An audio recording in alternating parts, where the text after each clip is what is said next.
Il y a une progression, une évolution ou une stagnation par rapport au niveau de la sélection? Merci beaucoup, coach.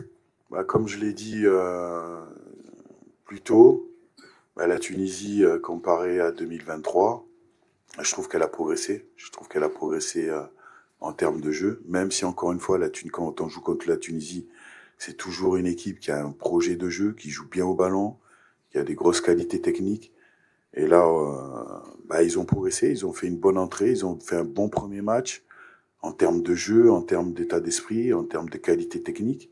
Donc bien sûr, c'est une belle équipe. C'est une belle équipe et non, moi j'aime beaucoup la Tunisie parce que j'ai joué avec beaucoup de joueurs tunisiens. Selim Benachour aussi, j'ai joué avec lui. Donc non, moi je suis un fan de ce football tunisien. Maintenant, j'ai une belle équipe moi aussi. J'ai une belle équipe moi aussi avec de très bons joueurs. Voilà, ça fait maintenant depuis janvier dernier qu'on bosse ensemble. Le groupe progresse à chaque match. Voilà, donc on continue notre progression, on continue notre chemin. Et puis encore une fois, il y a un match contre la Tunisie. Ça va être un beau match. Puis on verra à la fin. Merci. On prend là, and then we'll be back here.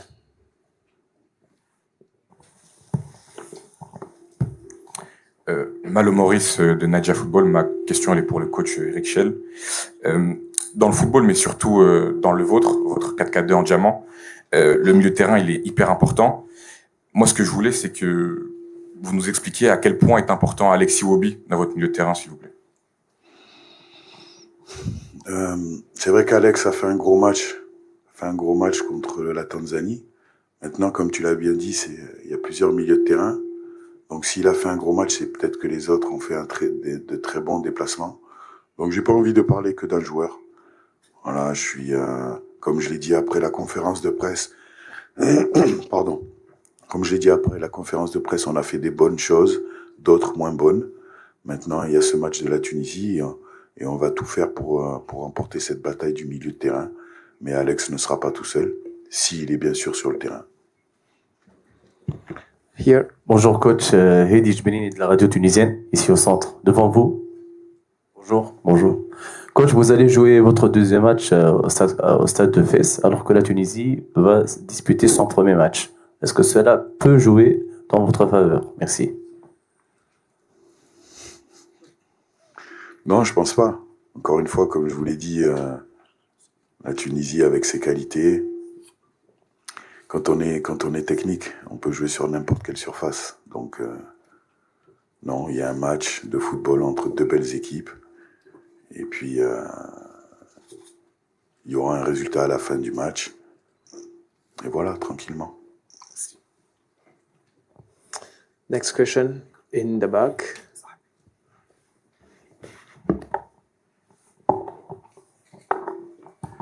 Good morning. My question is for the player, Ahmed Faris, Presscom Tunisia. So being here, you haven't been qualified for the World Cup. Is there a message you want to pass, or is there something to prove that Nigeria is always one of the giants? Would that put more pressure on you in this tournament? Of course not. There's no pressure on us, no pressure at all. Yeah, we didn't qualify for the World Cup, but we're actually ready for this tournament. It's just like another opportunity to to correct the wrong. And the guys are really ready. The team is ready. From the manager also, from the group, the official also. Everyone is ready for this tournament because we cannot... because of what we faced the last time during the World Cup qualifiers. It was a painful exit, and we're really, really ready for this one. This is just an opportunity in our hands to actually achieve something. Thank you. Next question. In the middle there. Avec le chapeau.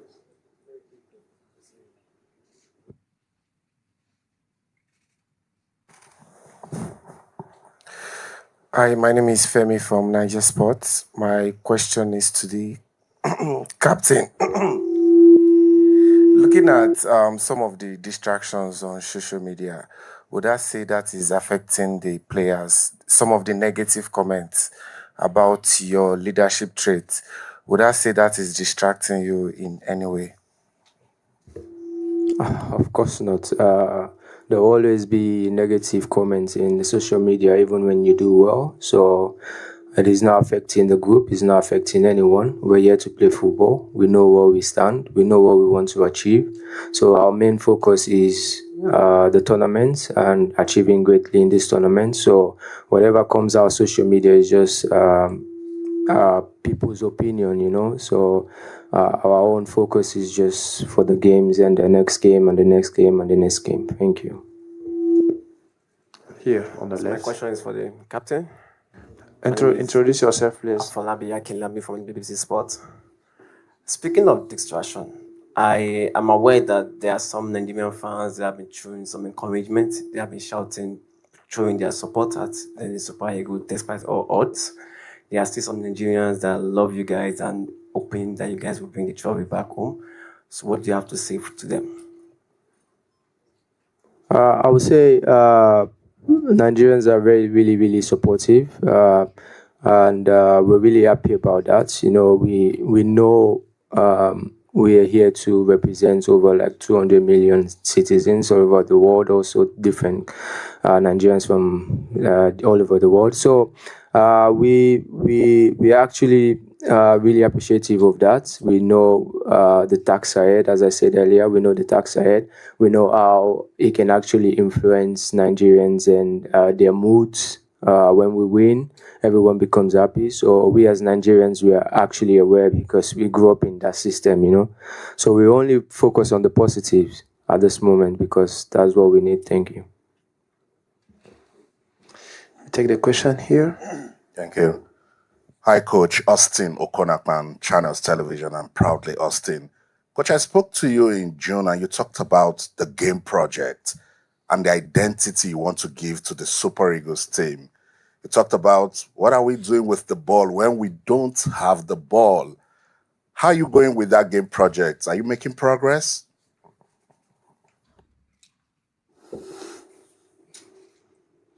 Good morning. Your question is good, but I don't think this is the best time to talk about that. Because like I said earlier, we have a game tomorrow against Tunisia. And if I talk about my game project right now, I can give some information to the coach. So every day we improve, but you know, when you improve, sometimes you have to step down to go up more. So sometimes it's very good, sometimes it's a little bad, but we can't. The most important thing is the state of mind. The player are very focused about that. Every day we work on it. Every day we work on it. They are focused. They are strong. They give me everything. So for that, thank you to my player. Thank you to my player. So now this is me. I have to put this guy in the best place, in the best moment, to do the best game that they can do right now. We will take the two last questions here and in the back.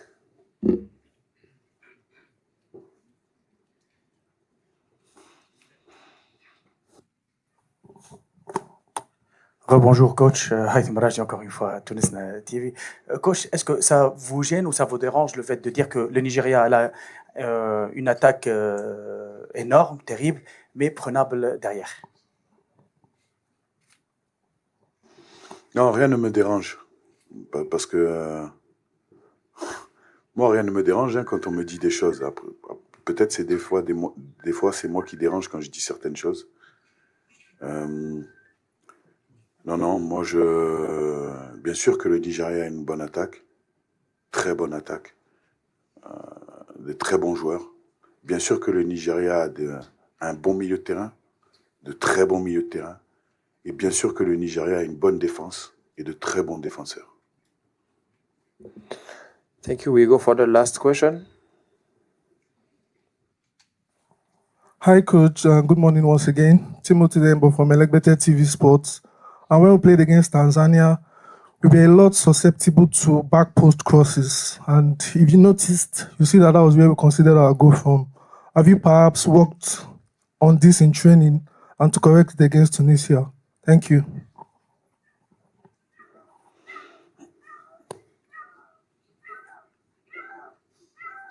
You have your answer.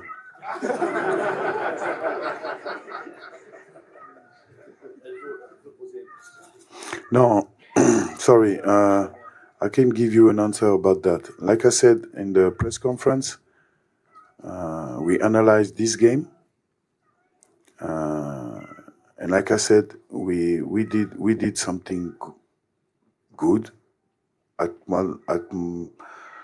sometimes very good. We did something bad, sometimes very bad, and this goal is very bad for us. But the reality, we have after this goal during the game a big reaction because we scored just after. So for sure we work on it. For sure we work on it. For sure we analyze this goal with the player. But you know, in the football, when there is a goal, it means that there is a mistake about the opponent. Because if there is no mistake, there is no goal in the football.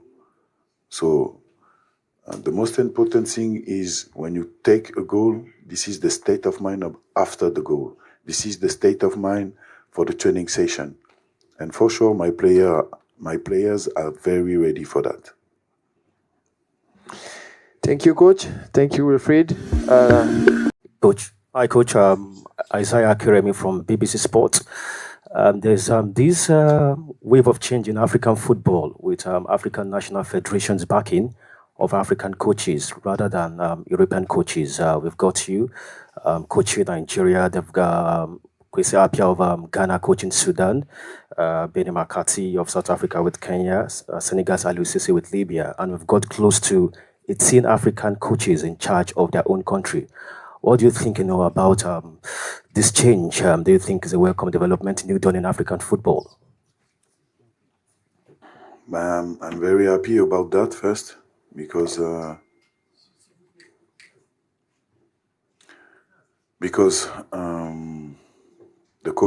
African coach, they are very good.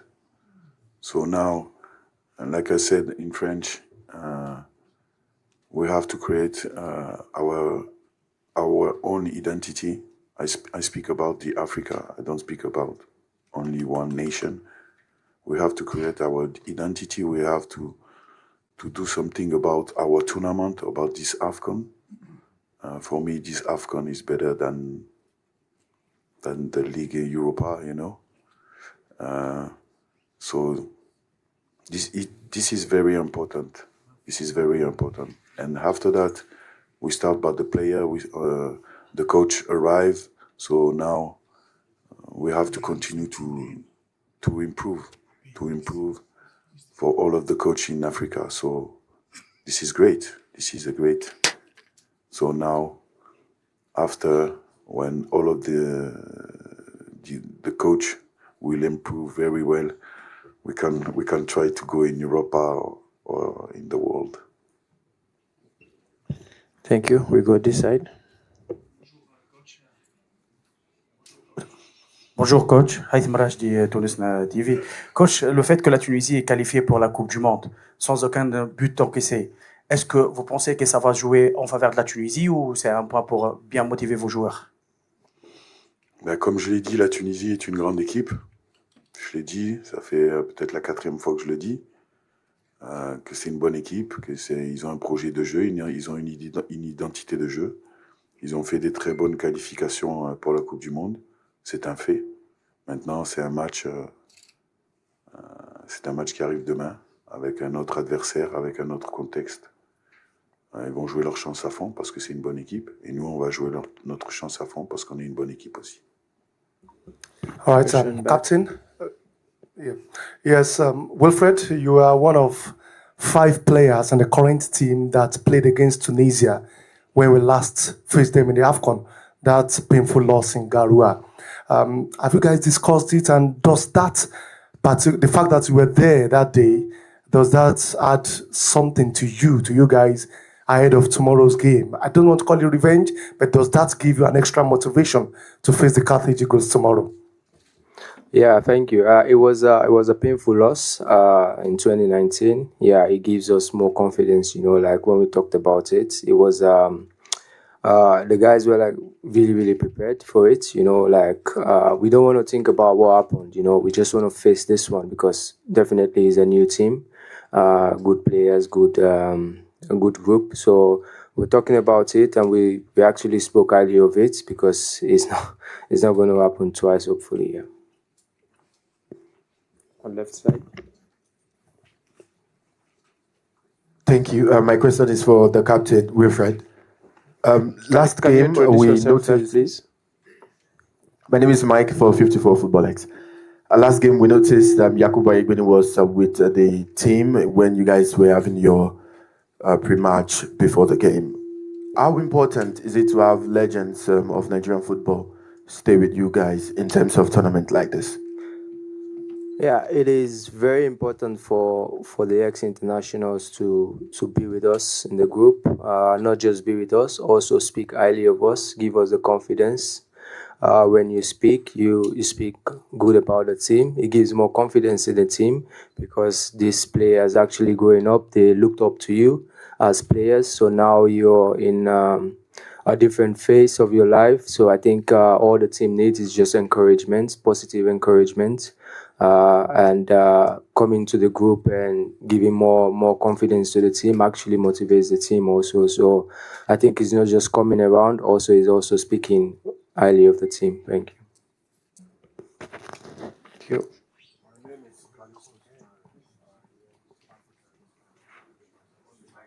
Can you turn on the mic first, please? Hello. My name is Callisto Sebari. I work with Africa Independent Television, Nigeria.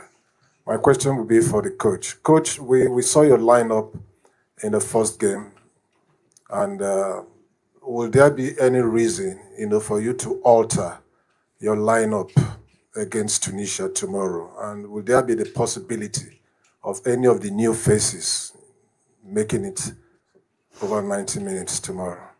Because we are anxiously waiting to see who will break into the team now or in the nearest future.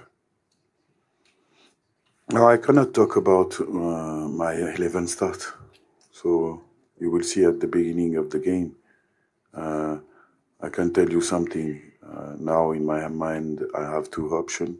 The first is maybe to let the ball to Tunisia, and try to, when we get the ball back, to go directly to score a goal or to continue with our philosophy. So because Tunisia is a great game, maybe we will change something. Here. Bonjour coach, Nef Abenachour, Bein Sport. Donc, coach Eric, pour une grande nation de football comme le Nigeria, le fait de ne pas se qualifier à la Coupe du Monde deux fois de suite.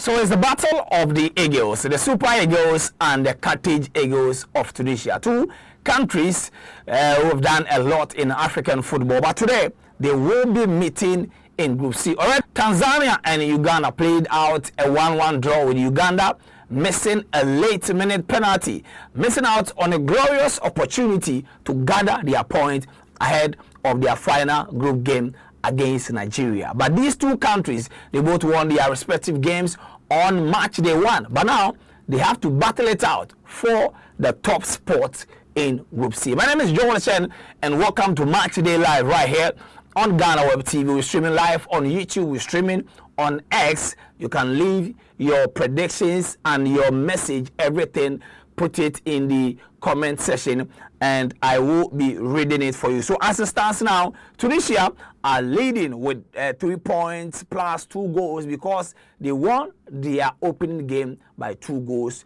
to 0. It is all going down at the Complexe sportif de Fes stadium, 45,000 capacity stadium, but it will be interesting to see if the stadium will be filled to capacity. But I'm not doing this alone. I'm doing this with Krovia Santi. He's a Ghana Football Association commentator with the Division 1 media team, doing a great job to ensure that our local competitions, they get, the best of coverage in terms of commentary. Now, let me talk to you about Ulas Enterprise. Yes, Ulas Enterprise. Anything that you are looking for in terms of generator set, water pump, drilling machine, compactors, wheelbarrow, there is only one place for you, and that is Ulas Enterprise. If you want Ulas Enterprise, you can reach out to Ulas Enterprise on 020-300-5498, 020-300-5498, or 0248-169258, 0248-169258. You can also contact them, ulasend at 1979@gmail.com. We are in Ajengano in Porsche Hotel, a bridge near 69, or American House, Medina Taxi Rank Station. You can contact Ulas. When you go to Ulas Enterprise, tell them that Joel Eshen did the recommendation. So let's go straight into the game coming up at the Sportif Stadium. About, 25 minutes to kick off. Krovia Santi is here. Good evening, young man, and how are you doing? Good evening, Joe. I'm doing great. Since we are here, glory be to the Almighty God. We are very strong and still hoping to, achieve whatever we are here to achieve. So I'm doing well, and you're looking good. Oh yeah?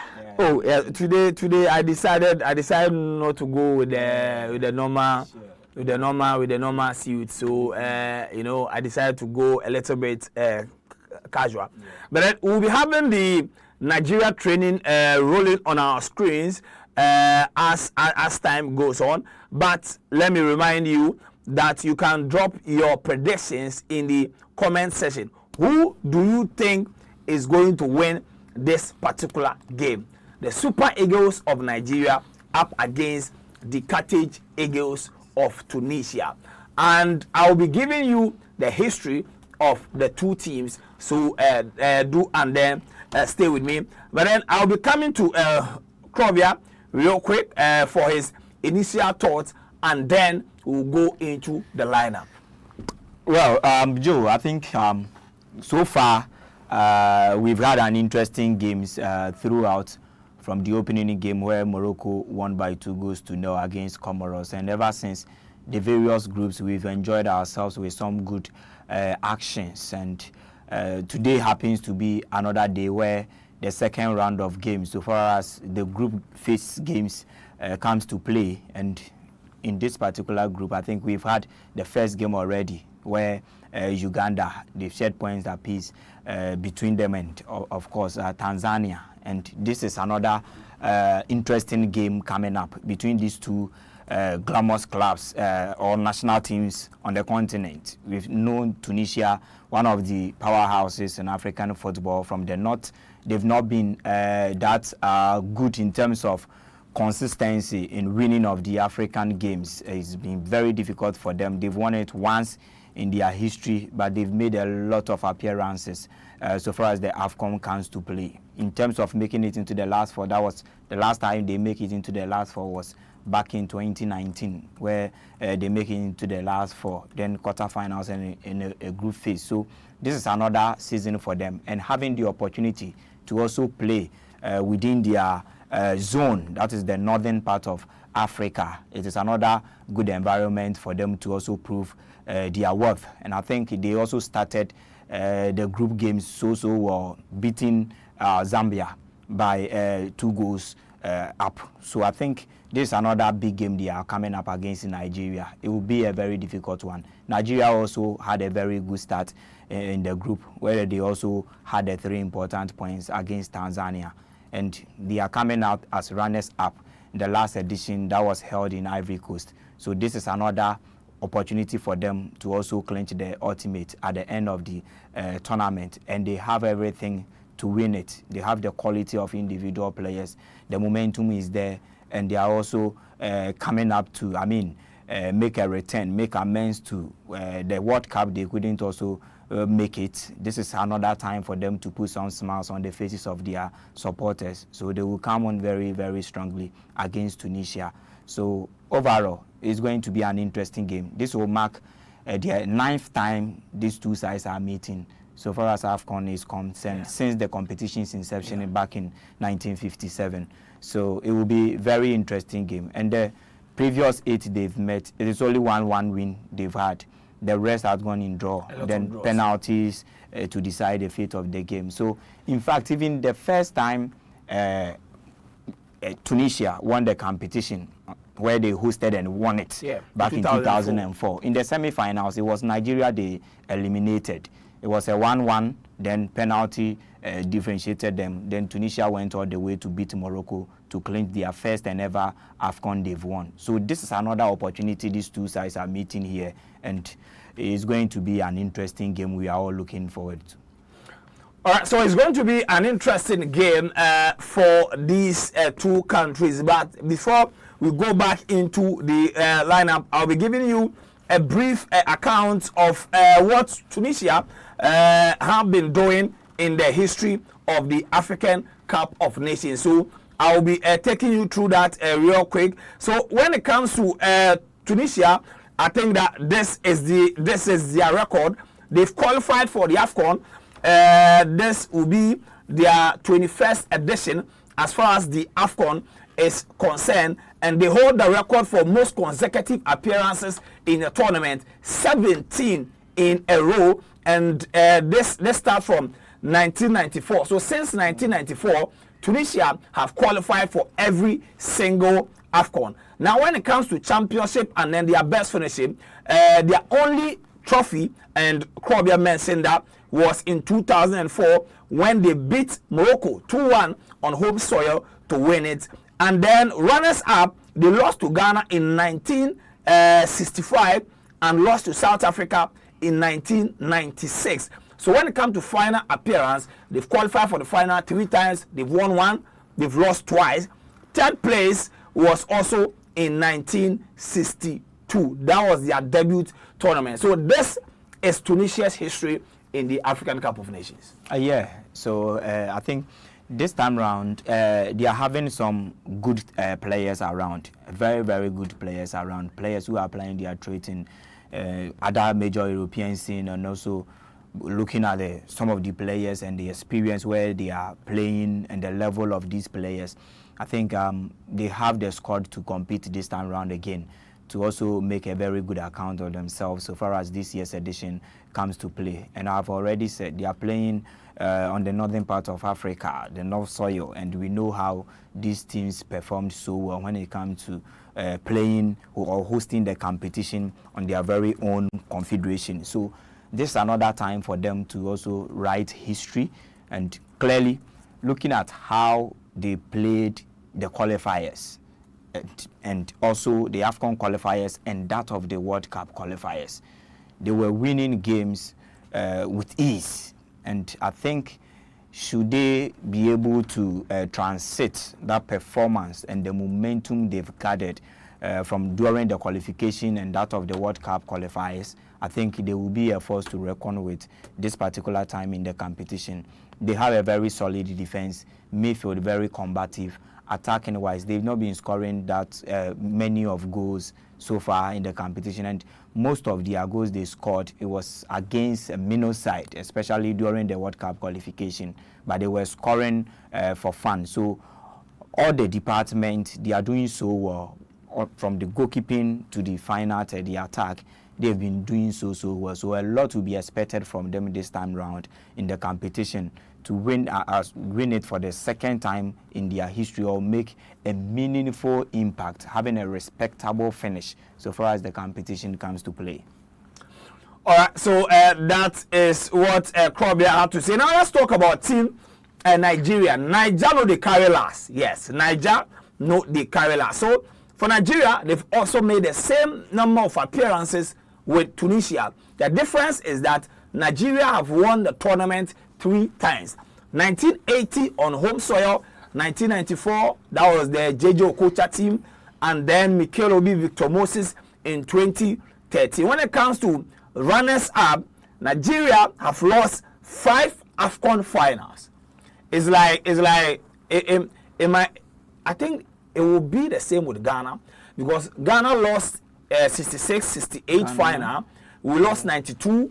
We lost 2010, we lost 2015. Yeah. So Ghana and Nigeria, we've lost the same number of AFCON finals, just that we have 4. So Nigeria, they lost in 84, 88, 90.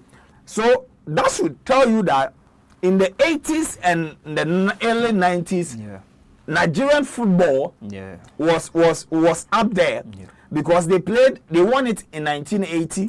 They were in the final in 1984, 1988, 1990, then 2000, 1994 they won it. They were also in the final in 2000. They lost to is it Patrick Mbuma and then Samuel Eto'o?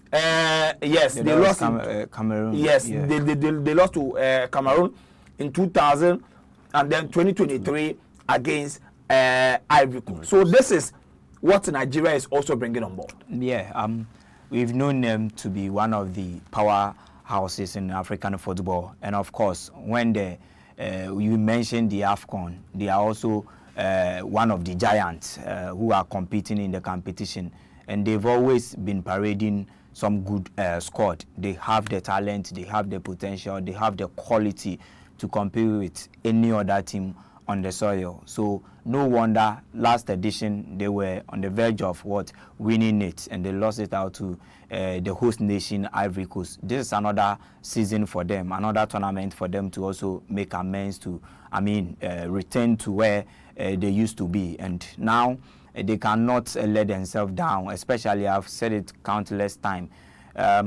this moment where they find themselves, especially the Nigerian Football Federation, and also the supporters, the Nigerians themselves, and even the players, having disappointed the entire Nigerian nation with the notion of not qualifying for the competition, the World Cup competition. This is a major tournament. They can also win to, please their supporters and also appease the Nigerians, so that they also take some bite out of it. Even it wouldn't be any issue for them at all not qualifying for the World Cup if they are to win this particular AFCON. And they have all the best players around. The Victor Osimhen, the Ademola Lookmans, these were the players back in 2023. They did the job for them throughout to the grand finale before finally they lost the finals to Ivory Coast. So they are still around. They have that understanding. They have that combo. They have that telepathy understanding between them, because these players, chunk of these players were around and they tasted the grand finale in the last edition. So that spirit and that momentum, I think if they are carrying same spirit, same energy into this year's edition, they will find themselves in another grand finale, of which maybe they will be fortunate enough to win it at the end of it all. All right, so that is Nigeria. And before we go into their individual records, I think that with 30 minutes to kick off, we can now check the lineup of the 2 teams and the coaches. You have Eric Chisel. And the most interesting aspect about this is that both coaches are Africans. Tunisia's coach, which is Sami Trebelsi, is a Tunisian. They are coming with, a homegrown coach. Whilst Nigeria are also in the tournament with the Malian coach. So now let's go through the lineup real quick if it is ready. Let's start with Nigeria.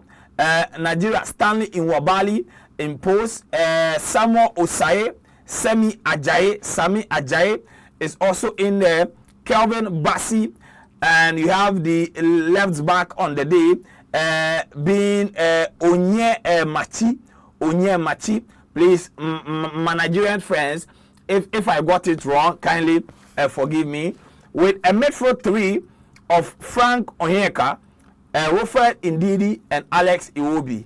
And you have Ademola Lookman, Victor Osimhen, and Adams Akko.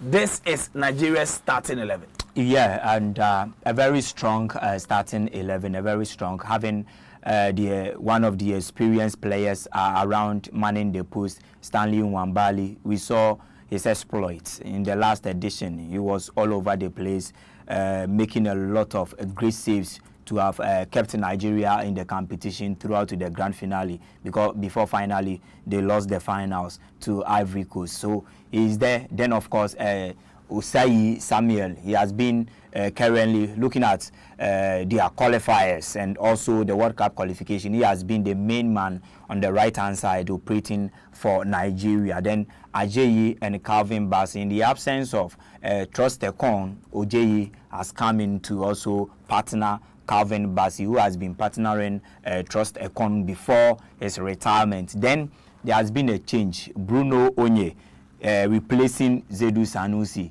who started the first game against Tanzania. I don't know why he's been kept on the bench this time around, because maybe from the technical point of view, they feel that coming up against the Tunisians, they would have to find a certain Bruno in the left side position to, strengthen the team very well for them. Then in that midfield shape, we had Wilfred Ndidi, who also started there. I think that the change with Onyemachi and then Zedu, I think he just went for youth. Okay. Because Onyemachi is 26. Yeah. Zedu is 30.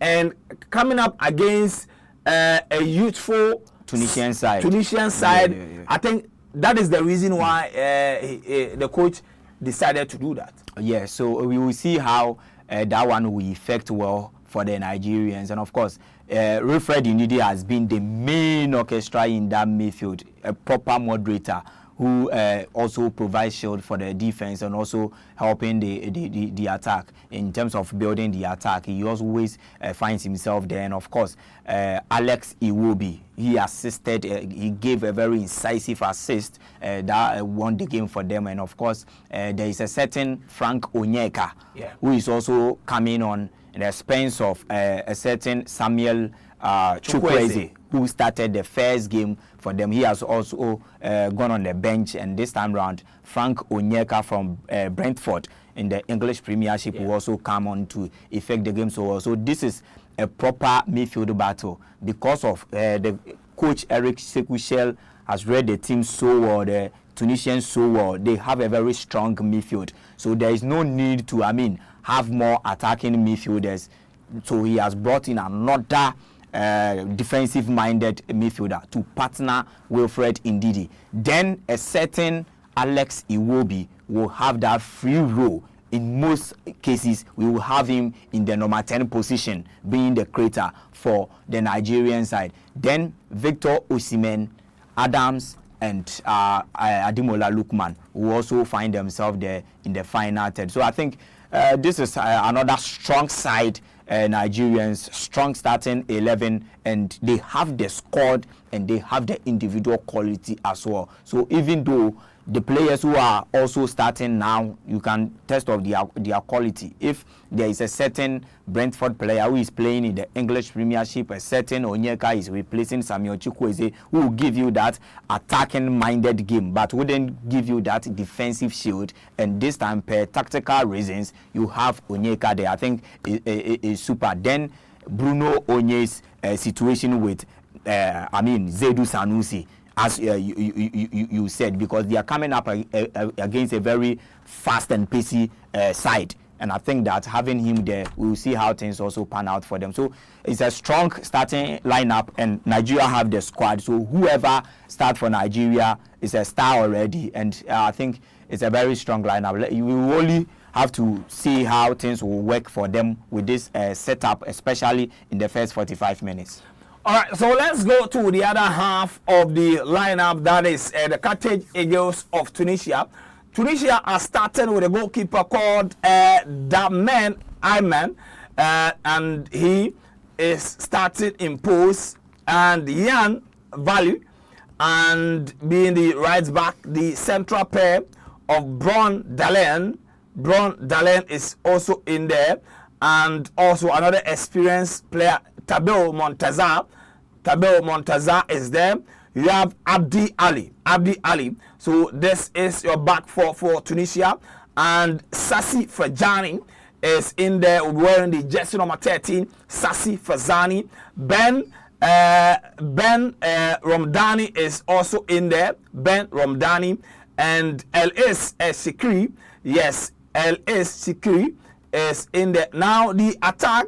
This is Hannibal Mebri, I think Manchester United Academy graduate.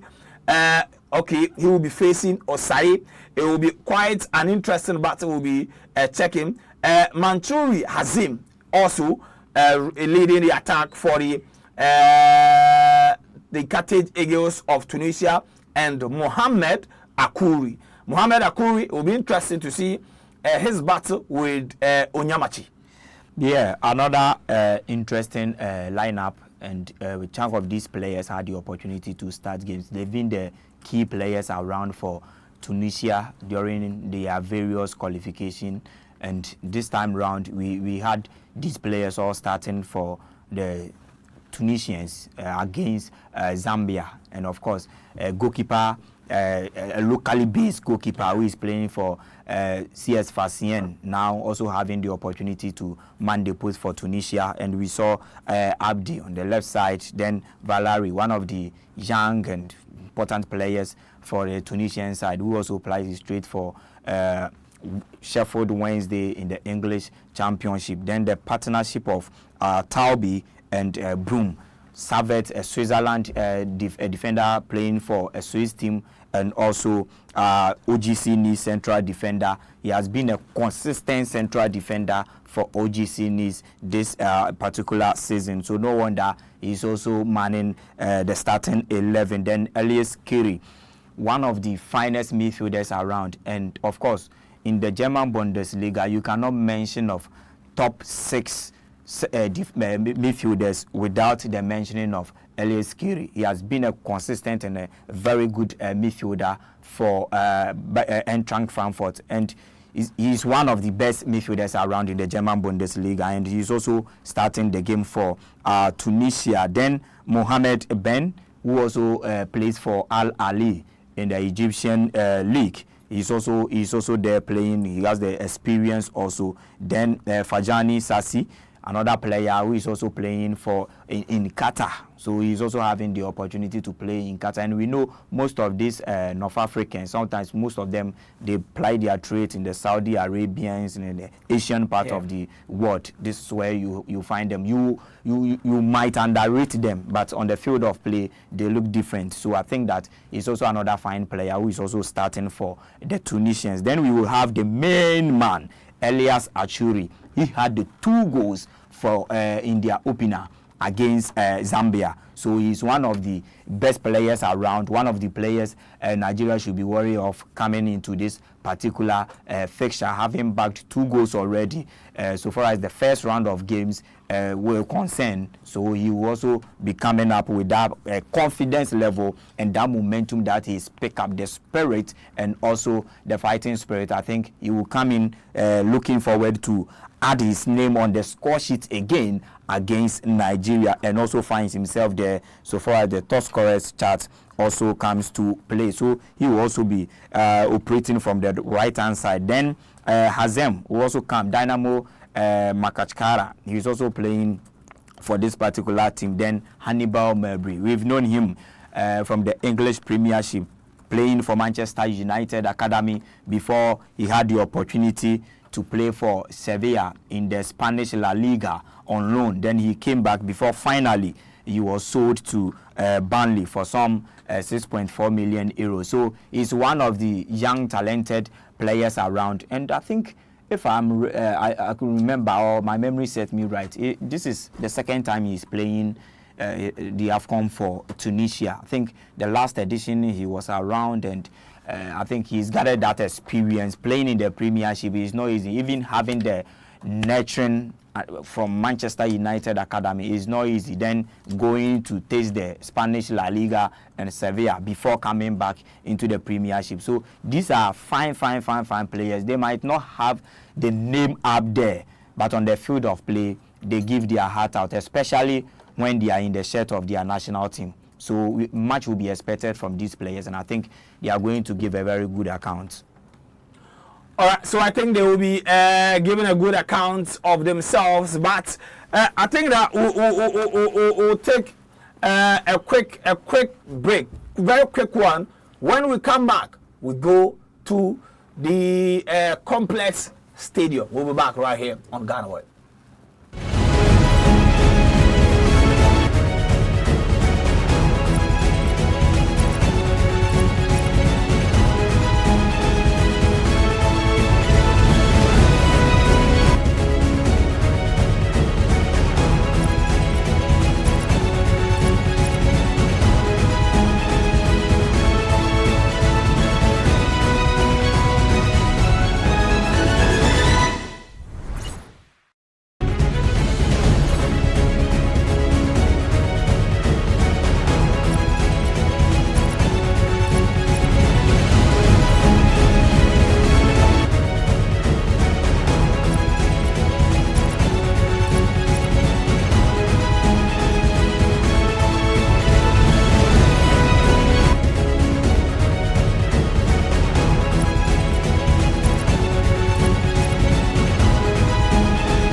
Coverage of the 2025 African Cup of Nations match day 2 between the Super Eagles of Nigeria and the Cartage Eagles of Tunisia. Just like Krobia Sante said before the game, and I can see CAF President Dr. Patrice Motsepe at the stadium. This is a big game that every African football lover will be interested in following this particular one. But then let us put this thing to bed. We don't have the right to show the game. No, at all. So we don't have. Yeah. So what we are doing is giving you updates and then giving you commentary and analysis and history. And those of you watching in Ghana, you know that even the state television in Ghana, even the state television doesn't have the right. Sure. The state television doesn't have the right. So, Kwabia, let me come to you real quick. Your prediction for this particular game. Well, first half, I think we are going to have an entertaining game. The two teams will be very cautious not to, concede an early goal. So the first 15 minutes they will use to steady each other, and looking at how cautious these two sides will be against each other and having a lot of draws in their history, I'm going for a first half scoreless draw. All right, so first half scoreless draw. We live at the Complexe Stadium in Sassi, Nigeria, wearing their green jersey, whilst the Cartage Eagles of Tunisia are also in their white jersey, playing from right to left, whilst Nigeria are hitting from left to right. As it stands now, this is match day 2, and currently Tunisia are leading the table with 4 points. Nigeria also with 4 points, but Tunisia are leading with only a goal difference. Now Nigeria in the attack, Victor Osimhen has been set by Ademola Lookman, but the Tunisians clear their lines with perfection. Taubi was there to intercept that ball from Ademola Lookman to Victor Osimhen, who is yet to score a goal in the ongoing African Cup of Nations. Nigeria still in possession to Sami Ajayi. Sami Ajayi to Kelvin Bassi. He's very good with his left foot. And for somebody who was in the academy of Ajax Amsterdam, it is not really a big deal that Calvin Bassey can pass even under pressure. Yes, it's common to know this, especially a player from La Masia. They look alike. The Ajax Academy and also La Masia, they look alike, and you understudy all these things. So I think that he had a proper nurturing growing up, and that is why he knows how to pass the ball as a central defender. And even most cases, central defenders are very good passers of the ball. So no wonder Calvin Bassey passes the ball so well. All right, so that is Coach Sami Trabusi. He is a Tunisian who has been given the responsibility of leading the Cartage Eagles. Already won the first game with ease against Uganda, beating them 2-0. But then now Taubi is being challenged by Victor Osimhen. But Taubi will be quick to go back to his goalkeeper. Nigeria wins back possession. And that is Osayi. Osayi goes down for a tackle by Hannibal. Referee says this is a straight up foul. And that was it. Osayi was blocked after trying to do a 1-2 with Frank Onyeka. And it looks like this particular game, the Tunisians are ready to be very physical. And that probably might be their cheat code out of this particular one. Calvin Bassey goes on a long one, finds Akor. Tunisia clear the lines, and the man leading the attack, Maturi, wins a good foul to bail his team out of the pressure being put on them by Nigeria. And when it comes to match day 2 games, Tunisia, since the 1994 AFCON, they've played 11 games. 11 games on match day 2. And in that 11 games that they played, you will be getting their record. They've won 8, they've drawn 2, and they've lost 1. And I can tell you that that defeat was in 2013. They lost 3-0 against Ivory Coast.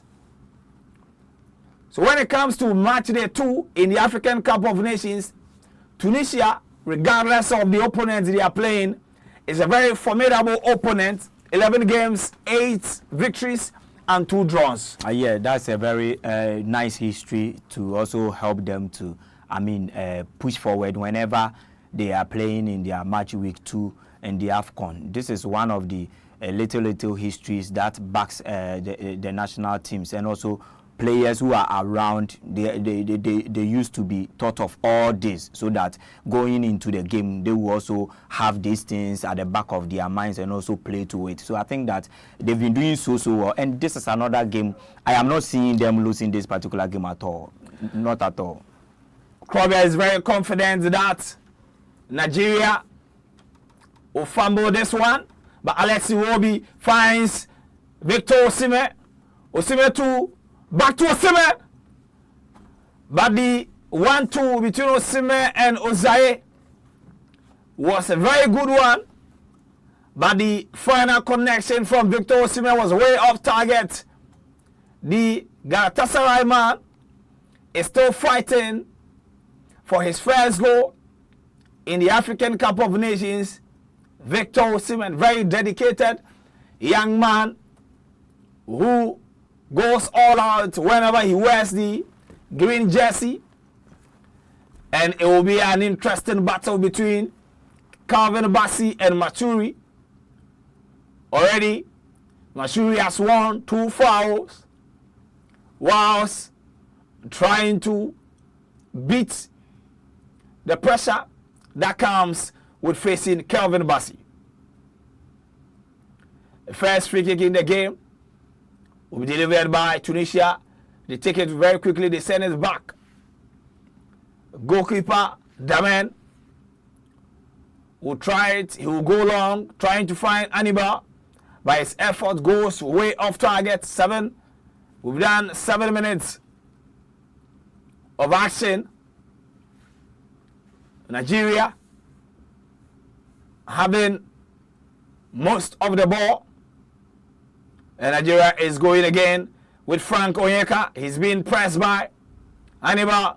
Onyeka whipping the ball, trying to find Victor Osimhen. But Tabi is there to clear it out of danger. Now Hannibal. And that will be a foul from Osai.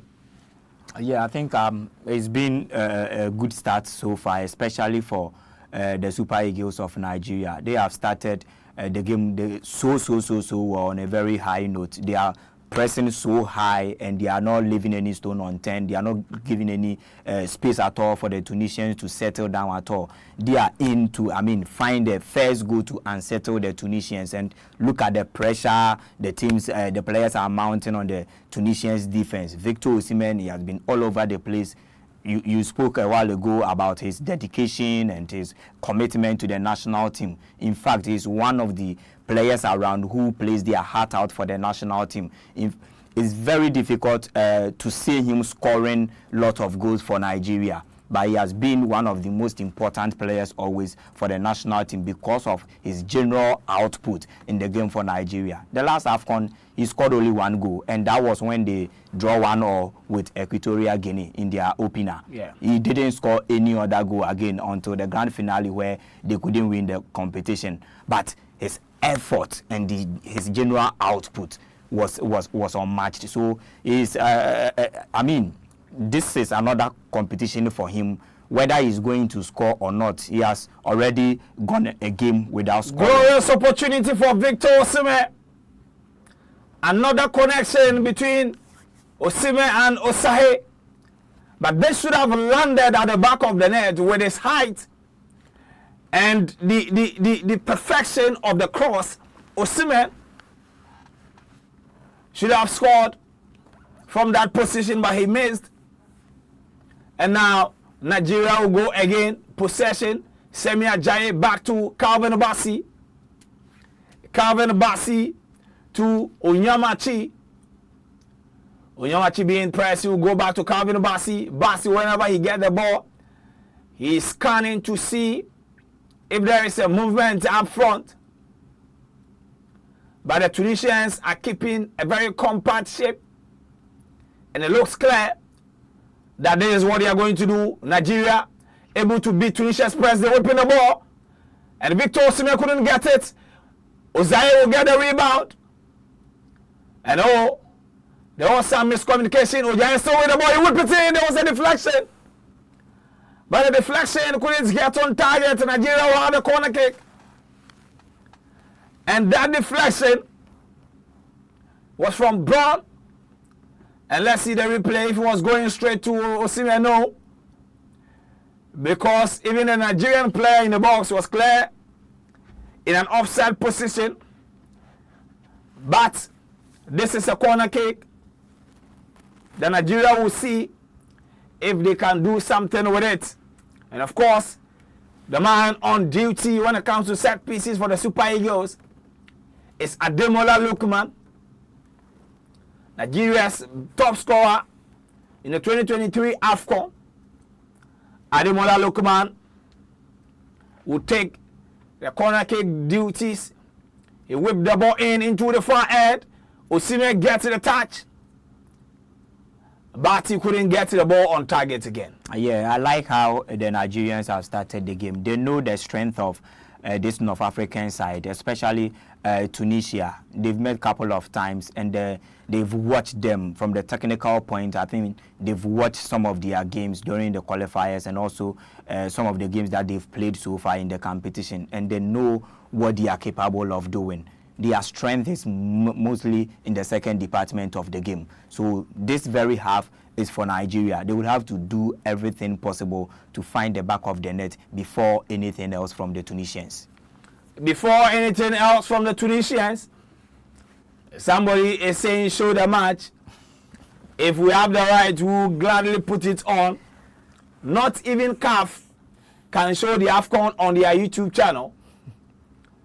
And that is the reason why almost every account, nobody wants trouble. But Nigeria, they are beating the press with ease. But there is some difficulty in getting the ball to Victor Osimhen. But so far, they've been incredible at keeping the ball, controlling possession.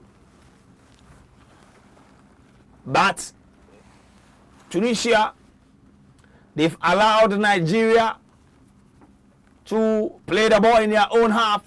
But it looks like we're going to have a long throw. Frank Onyeka is done cleaning the ball with his jersey. Let's see what can come out. Frank Onyeka with a long throw inside the 18-yard box. But there was a slight push on Hannibal. Referee ignored, but Hannibal is up on his feet. But he's struggling to deal with the physicality of Frank Onyeka and Osai. Struggling to deal with it, but Tunisia is out with Sassi. Hannibal touching the ball, was a heavy first touch. Now Nigeria is going. Ademola Lookman. Ademola Lookman to Alexi Wobi. Wobi whooping the cross. But the cross has been intercepted. Nigeria fought their way back, but the referee has penalized Ademola Lookman. A great start, and what the Tunisians are fumbling now is about the physical strength of the Nigerians. They've got a stamina, they are physically good, and also they have the strength whenever they have the ball on their feet. And that is why the typical example is Hannibal Melbury. He's struggling to hold the ball, he's struggling to win the ball from the Nigerians whenever they have the ball. This is a player who is technically gifted, he's got a flair, but the physical presence is what he is lacking. So I think that it's more of what we watched last night between the Malians and the Moroccans. The Moroccans were highly intelligent.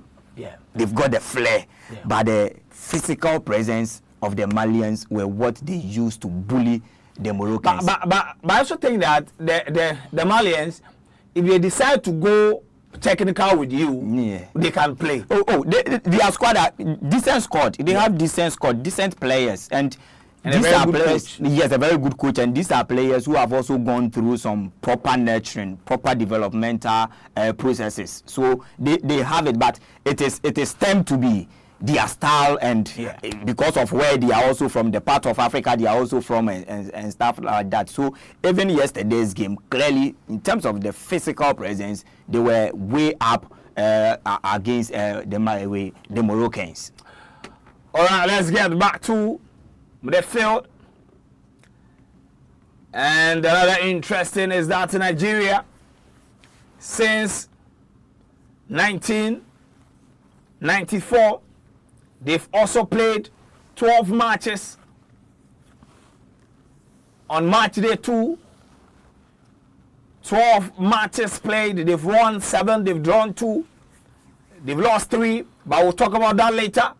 Nigeria now, Akko whooping the ball with his left, trying to find Victor Osimhen. But Brown is there to clear the ball. It goes back to Alexi Wobi. It is difficult. Okafor get it again inside the 18-yard box, and Frank Onyeka. Osimhen was there. Pressure upon pressure. Pressure on Tunisia. They need to get their staffs together. Else, I will not be surprised if we get a goal before the 20 minutes mark, because the pressure on Tunisia is extraordinary. There is that likelihood that we might at least get one goal before the end of the first half. But looking at how the Tunisians are also defending, it will also be very difficult for the Nigerians to, also find the back of the net. They would also have to be very, very decisive in the opposition's box. If not that, it will be very difficult. They will create all the chances, they will make all the incursions, but at the end of the day, finding the back of the net will become a major hurdle for them. Finding the back of the net will become a major hurdle for them. It is not in Nigeria, and Victor Osimhen gets the first goal, but the flag is up. The flag is up. The flag is up. It will be a very long day for Tunisia if they don't get themselves together. And that was some attempt by Agor. Victor Osimhen was clearly in an offside position before the shots on target from Agor Okafor. Yeah, the run was good, and then the final pass and the finish from Victor Osimhen. Rather unfortunate, the goal couldn't stand because of the offside position where Victor Osimhen had himself before the finish. That was a letter for Tunisia. They need to be very careful. Adams Agor is interchanging play with Victor Osimhen. It looks like he's on the left, and the next moment he's on your right. He's been given the free roll to a plate. Operating there. And Calvin Bassi will go for another long one. And Amati and Osimhen couldn't control the ball. Possession. And for many who said that this was going to be a very tough game, based on what we've seen so far, it is all Nigeria. Nigeria dominating throughout. Nigeria dominating throughout.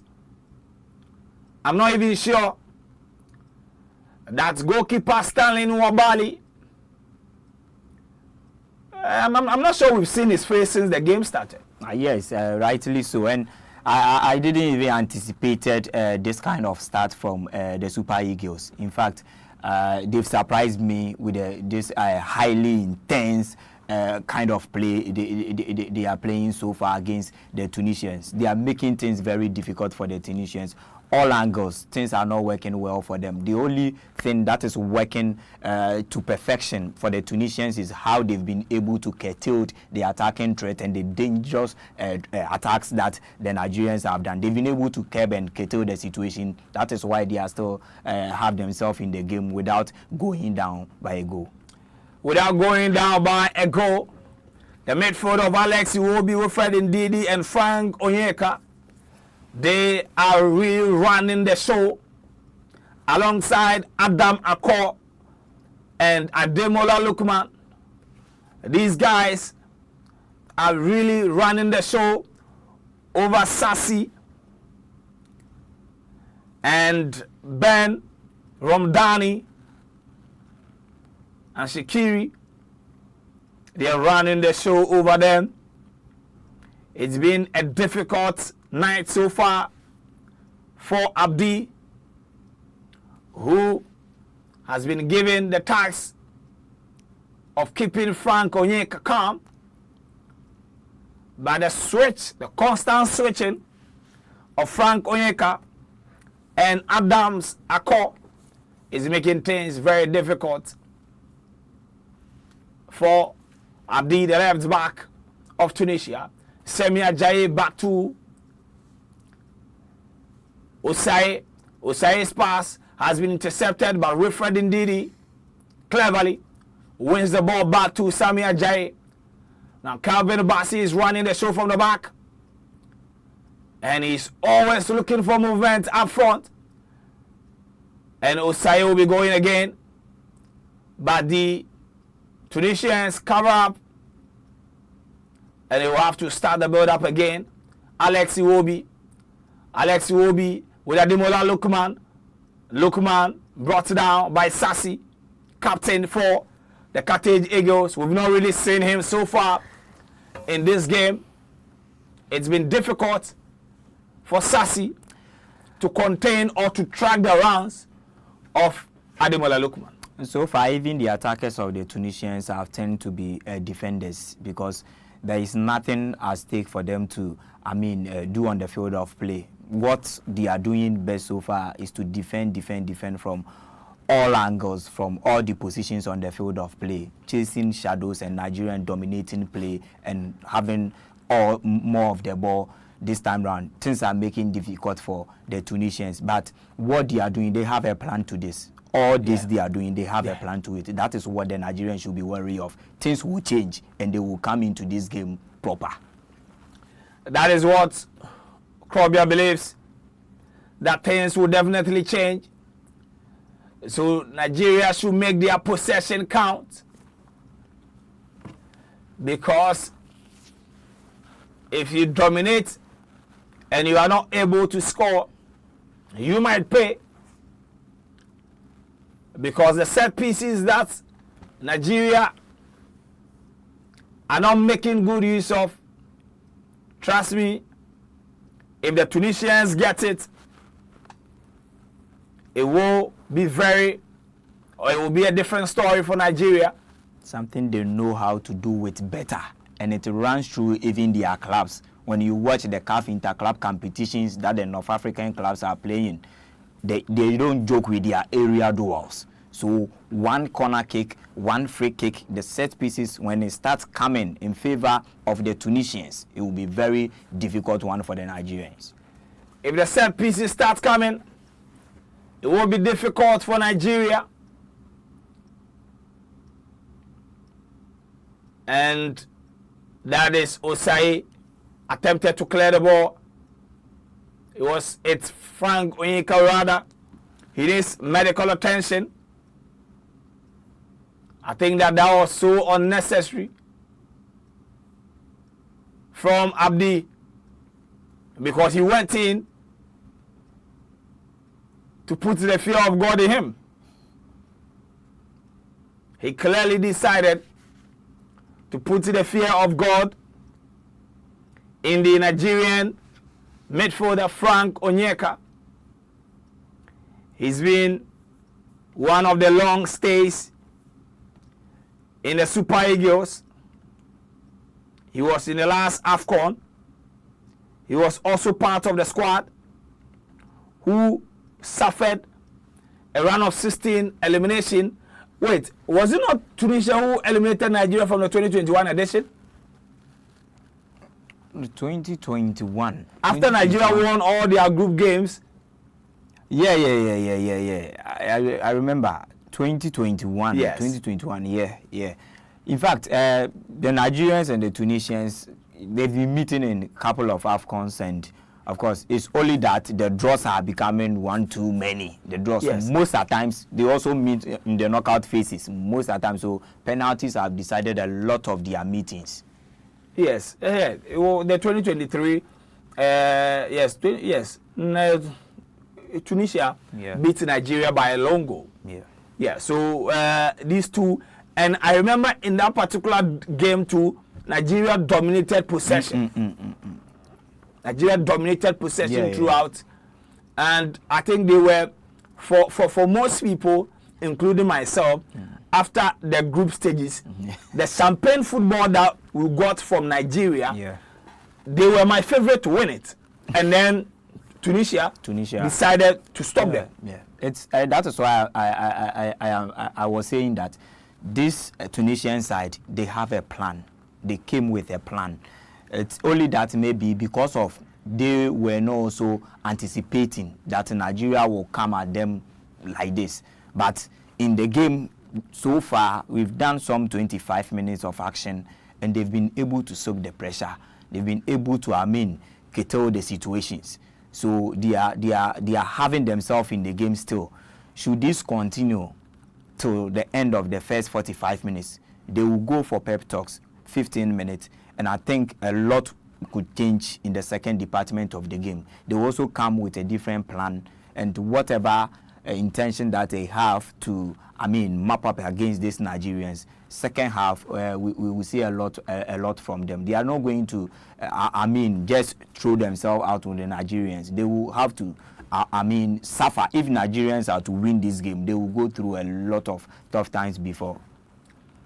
If Nigeria gets to the first goal, probably Tunisia will have a lot of job to do, because as it stands now, we've not seen any positive attack from Tunisia. They barely even kept the ball for 30 seconds, and they've struggled to string 5 passes together. That is Tunisia. Nigeria dominating the game in terms of possession, attack, number of passes, goal attempt. Everything in the game so far goes in favor of Nigeria, to the extent of even scoring an offside goal. So all that needed is for them to find the back of the net. Anything other than that, whatever they are doing now, it does not even count in association football. The most important thing is the chances that they are creating, all the possession that they are having. They should make it into fruition. They should make it into, something positive that it would yield them the 3 important points. This is a game, clearly, it has written boldly everywhere, a 90% a drawn game. This is a game, clearly, they will share points apiece, looking at how they are playing. And should even Nigeria take the lead, the style of play of the Tunisians will change. They will come in very stronger, and that is where the Nigerians will also start committing some fouls, and it will play on the advantage of the Tunisians. We'll see what will happen. We have about 15 minutes more to end the first department of the game. It's still goalless, but Nigeria undoubtedly, surprisingly, have been the dominant side, and it looks like Coach Eric Chisel got his tactics spot on with the introduction of Frank Onyeka to replace Samuel Chukwueze, because he will need the Brentford man to be doing a lot of defensive works on Hannibal, who is technically gifted but not physically strong. And there is Sassy being bullied in the midfield by Wilfred Ndidi. Plays in the English Championship for Leicester City. Wilfred Ndidi has also been a constant name in the Nigerian team, I think, for close to a decade. Yeah, and clearly this might be his last AFCON for the Super Eagles of Nigeria. At age 36 or so, going into his 37th year, it will be very difficult for him to come back again for the next AFCON. So clearly this might be his last AFCON in the shirt of Nigeria, and winning it will be very, very important again to climax his entire career in the green shirt. So he has been one of the best players around in that midfield role. And today you were talking about the coach's decision to have started a certain Frank Onyeka. Yeah. It has helped them so well. Having Ndidi, who is also putting in that effort, Frank Onyeka, and then Alex Iwobi. This 3-man midfield, in fact, they've dominated play and they are having more of the ball. And you have the fullbacks, Sammy and Bruno also adding up to create that overload in that midfield. So clearly in the midfield, you will see 5-4, always Nigerian players in there, making sure they win the ball and they do not allow any ball from the Tunisians to cross even the center line. And then it's Tunisia nearly Maturi, nearly punishing Nigeria. The only time Tunisia made an attempt, it nearly ended at the back of the net. Maturi couldn't get the connection he was looking for. He wanted to flip it to his teammate, but he couldn't get the touch. And at the end of the day, Semi Ajayi was there to clear the ball out of danger. But Tunisia will have their first corner kick in the game. And there is the man in the number 7 jersey, whip it in Nigeria. Clear it out of danger. There is a rebound from Ron with his left foot. Decided to unleash a thunderbolt like we saw from Ademola Lookman in the game against Tanzania. But his effort was way off target. Not a bad try from him. A left back, he had a opportunity to, smash that ball with that heavy power behind it. It was rather unfortunate. He did not have the final target that he was looking for. But it was a good try at the end of the day. It was a good try at the end of the day. But please, for those of you who just joined us, let me put this one through. Nobody announced Tunisia. Oh my goodness. What was Maturi thinking? He wanted to take another touch, but that was so needless. The pass from Hannibal was sweet. All he needed to do was to place the ball at the back of the net, but he decided to take an extra touch. Yes, and there were two defenders who have already covered him. So transiting the ball once more, it will be very difficult for you. There is no way they will allow you to, have a shot.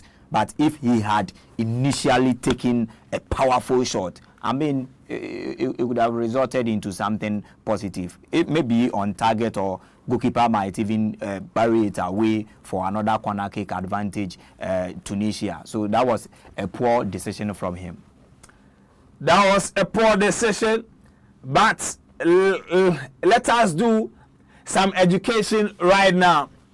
So this comment, and before I go to the comment, please let me state that we don't have the right to show the game. If we have the right to show the game, I'm sure that you will not be the one to tell us to put it on. And let me state this, even the CAF, the organizers themselves, they don't have the right to show this game on YouTube. So nobody has the right to show the game on YouTube. That is why we are not showing the game on YouTube. But then let me go to this comment. Abba Emmanuel said, Tunisia defeated Nigeria in 2019 and not 2021 or 2023. Please, that is not true. In 2019, Nigeria was eliminated by Algeria from the semi-finals. And I remember, I think that was when Riyad Mahrez scored that powerful free kick. In 2021, and even in that 2019, Nigeria beat Tunisia 1-0 to claim the bronze medal. But in 2021 AFCON, and in 2021 AFCON, Nigeria suffered a run of 16 elimination at the hands of Tunisia. It ended 1-0. So please, let us get, it was Youssef Maskini who scored the only goal for Tunisia against Nigeria in the AFCON. So please, when we give figures like this, we've done our research before we'll come out to make such claims. But Kwabia, it looks like Tunisia are now stepping out to play. Yeah, and as I said, the things will change. As I said, things will change, and they will come into this game proper as time goes on. No wonder in the last 5 minutes they've made 1 or 2 incursions. They've, also tested the Nigerians. They are there.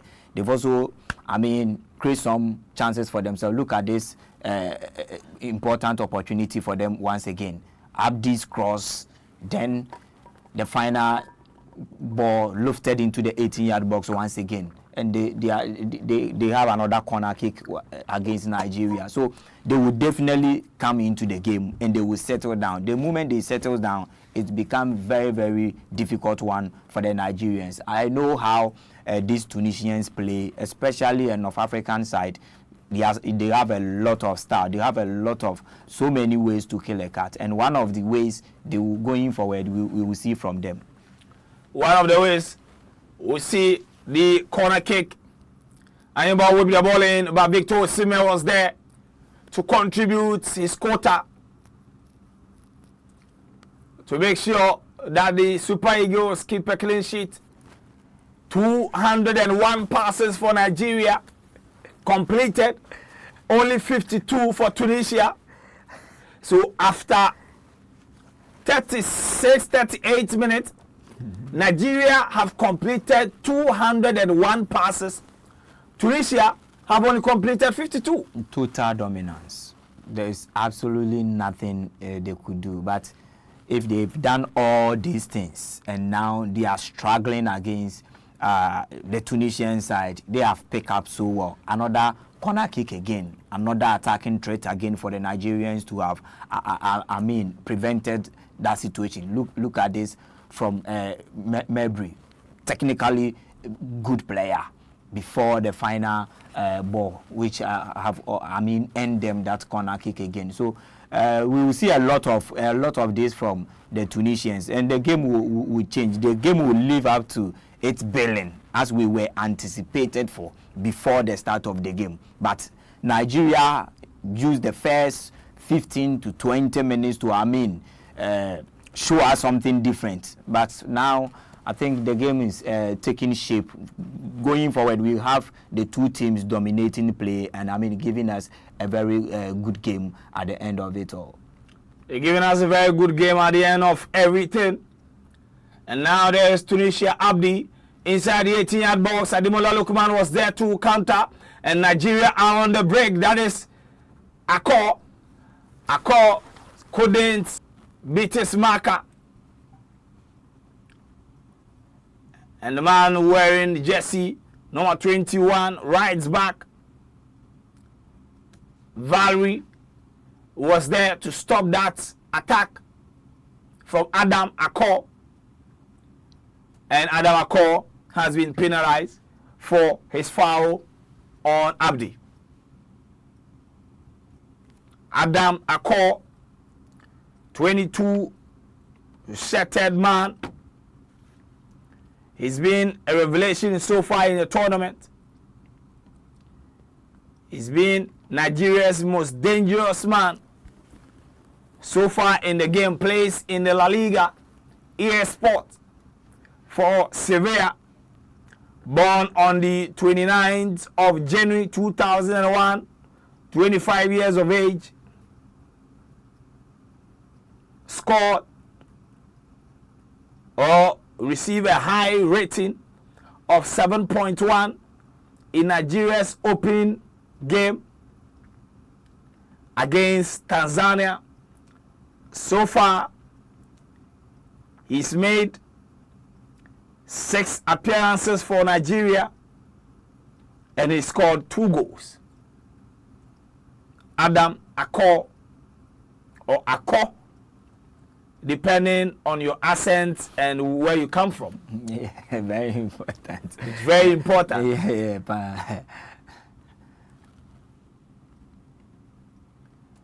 it is very important. Nigeria getting back control. And there is Frank Onyeka. Very difficult to contain. Alex Iwobi is surging forward. Finds Ademola Lookman. Lookman is still in the 18-yard box. But the ball has been cleared of the legs of Ademola Lookman and goes into the waiting arms of Tunisian goalkeeper Damen. That was some good pass from Alex Iwobi. Yeah, if Ademola Lookman had seen himself through into the 16-yard box, by now Nigeria would be up by a lone goal to 0 against Tunisia. That was a good run, a good pass, and also a good effort there. But he was overcrowded with, 3 different players, and there was no way you could have, get the ball at the back of the net. There is no way they could have attempted that. Victor Osimhen still calling on his boys to bring him the supplies. Hannibal has changed position with Jory, with Aturi rather. Now Hannibal, he couldn't contain the pressure from Ozai. Now Hannibal is back, the ball is through.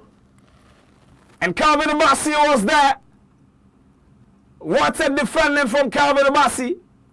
And that was some pass for Hannibal. Yeah, brilliant pass. Look at the technique and the pass. It was just super. It was just superb for him. And that defending from Calvin Bassi, experience, intelligent play.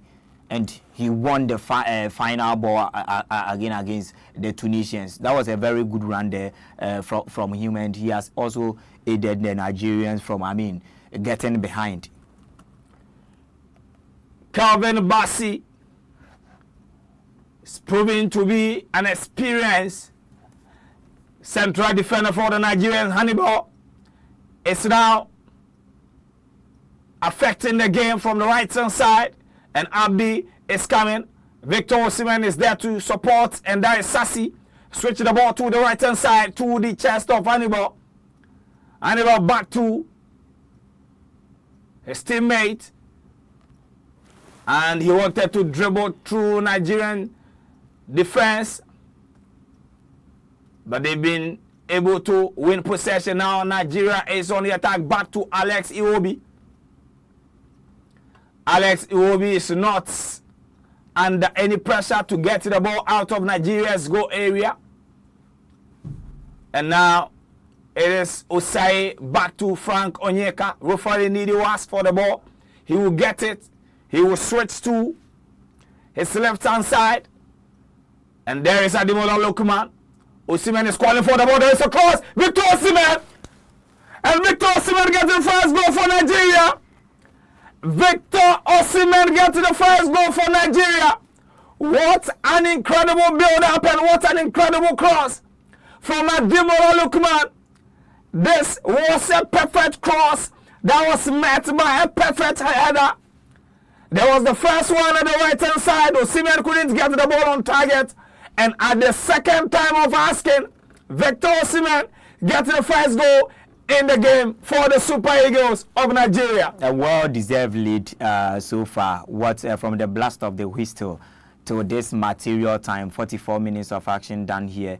They've been the better side. They've created a lot of chances for themselves, of which they've not been able to find the back of the net because of the defensive shape of the Tunisians. They've been trying, they've been knocking, they've been searching, and this time round, the door has finally opened. And guess who? The man himself, Victor Osimhen. Look at the jump. He's suspended in the air, and that powerful header from the close range of the goalkeeper's left hand. No way for him to have, got away with that. Victor Osimhen, interesting player. Look, the power behind the ball was too heavy for the goalkeeper to have prevented that from entering. And now Nigeria leads. A well-deserved lead. A well-deserved lead. A well-deserved lead for Nigeria. That was a very good goal from Victor Osimhen. You cannot keep or you cannot tame the lion forever. He's been knocking on the door. He's been knocking on the door since the start of the game. And now his hard work has been rewarded. And now Nigeria is coming again. Frank Onyeka speeding like Usain Bolt. And there is Osai who is running to give him options. But Frank Onyeka will take the ball back to Sami Ajayi. Wilfred Ndidi, Alex Iwobi, the man who started the build-up. And there is Sami Ajayi, Nigeria. now trying to pass their way to end the first 45 minutes. It has been a very dominant first half for Nigeria, and some good football. And Samia Jaye is going outside, is going again against Abdi. France, Ademola Lookman still with Nigeria. Franco Ika whipping another ball, trying to find Victor Osimhen. But this ball is way beyond Osimhen. Nigeria still in possession.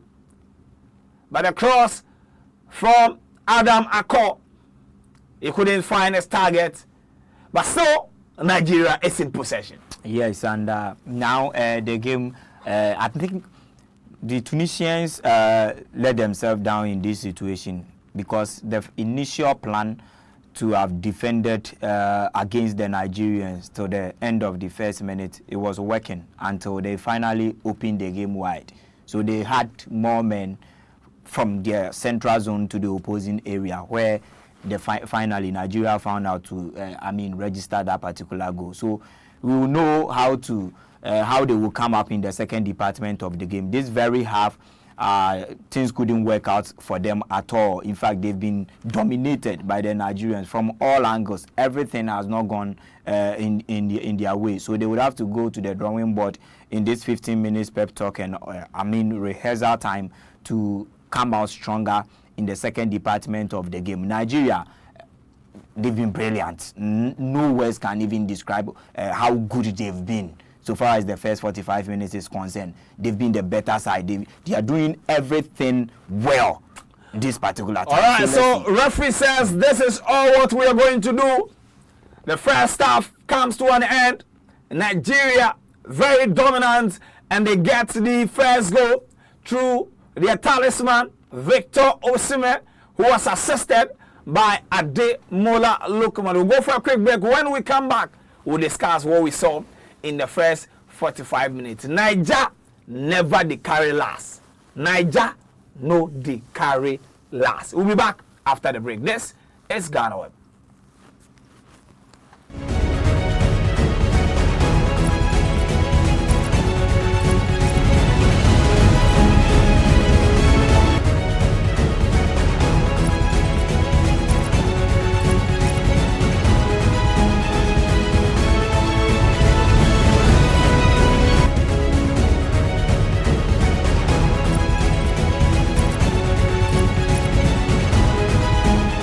Hi, Coach. Isaiah Akuremi from BBC Sport.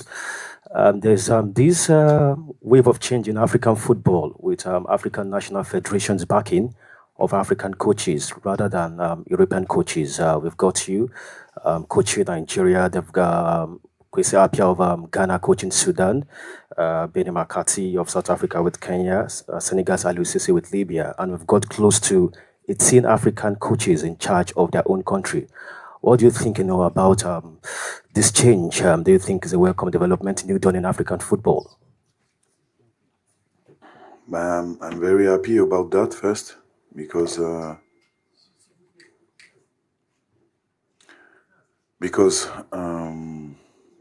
coach, the African coach, they are very good. So now, and like I said in French, we have to create our own identity. I speak about the Africa. I don't speak about only one nation. We have to create our identity. We have to do something about our tournament, about this AFCON. For me, this AFCON is better than the Ligue Europa, you know. So this is very important. This is very important. And after that, we start by the player. The coach arrived. So now we have to continue to improve for all of the coaching in Africa. So this is great. This is a great. So now, after when all of the coach will improve very well, we can try to go in Europa or in the world. Thank you. We go this side. Bonjour coach, Haitham Rajdi, Toulouse TV. Coach, le fait que la Tunisie est qualifiée pour la Coupe du Monde sans aucun but encaissé, Est-ce que vous pensez que ça va jouer en faveur de la Tunisie ou c'est un point pour bien motiver vos joueurs? Ben, comme je l'ai dit, la Tunisie est une grande équipe. Je l'ai dit, ça fait peut-être la 4e fois que je le dis, que c'est une bonne équipe, ils ont un projet de jeu, ils ont une identité de jeu. Ils ont fait des très bonnes qualifications pour la Coupe du Monde. C'est un fait. Maintenant, c'est un match qui arrive demain, avec un autre adversaire, avec un autre contexte. Ils vont jouer leur chance à fond parce que c'est une bonne équipe. Et nous, on va jouer notre chance à fond parce qu'on est une bonne équipe aussi. All right, Captain. Yeah. Yes, Wilfred, you are one of 5 players in the current team that played against Tunisia when we last faced them in the AFCON, that painful loss in Garoua. Have you guys discussed it, and does that, the fact that you were there that day, does that add something to you guys ahead of tomorrow's game? I don't want to call it revenge, but does that give you an extra motivation to face the Cartage Eagles tomorrow?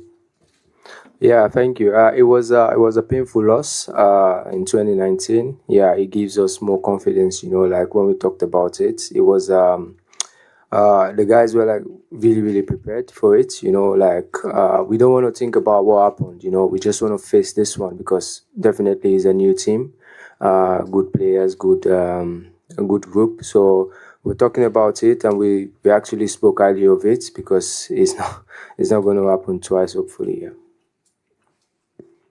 On left side. Thank you. My question is for the captain, Wilfred. Last Can game, you introduce we yourself noticed. first, please? My name is Mike for 54 Football X. Last game, we noticed Yakuba Igbeni was with the team when you guys were having your pre-match before the game. How important is it to have legends of Nigerian football stay with you guys in terms of tournament like this? Yeah, it is very important for the ex-internationals to be with us in the group, not just be with us, also speak highly of us, give us the confidence.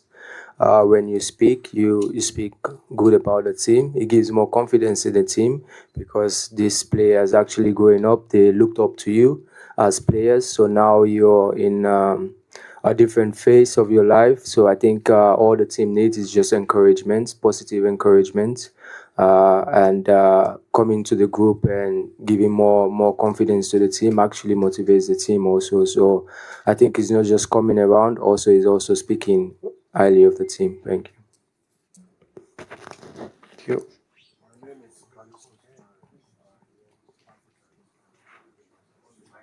Can you turn on the mic first, please? Hello. My name is Callisto Sebari. I work with Africa Independent Television, Nigeria.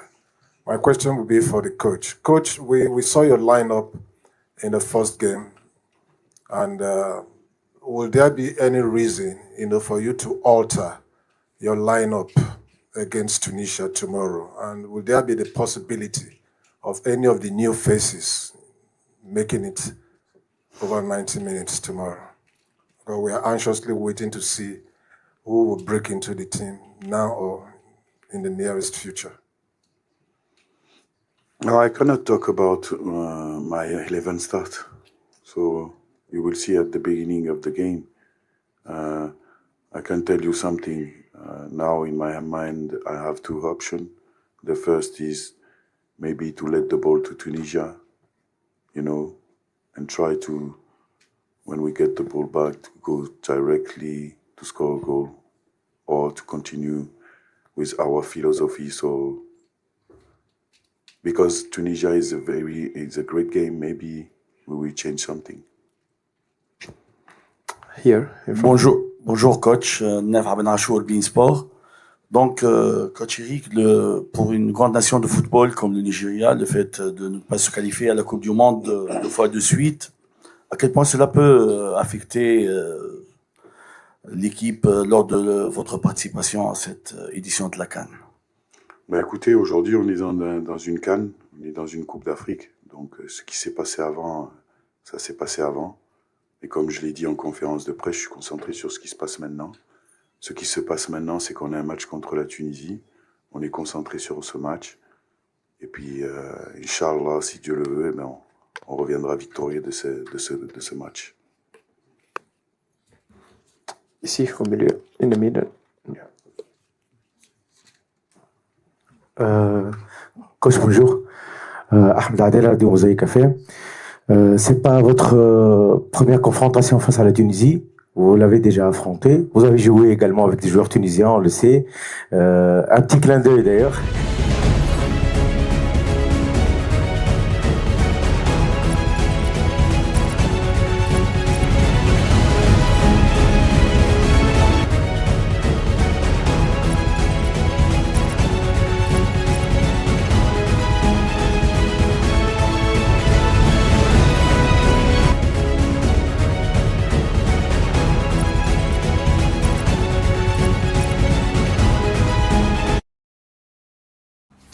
All right, welcome back from the break. This is GhanaWeb Live 2025 African Cup of Nations. Nigeria leading by a lone goal. A very good goal scored by Victor Osimhen, assisted by Ademola Lookman. Let me come to you.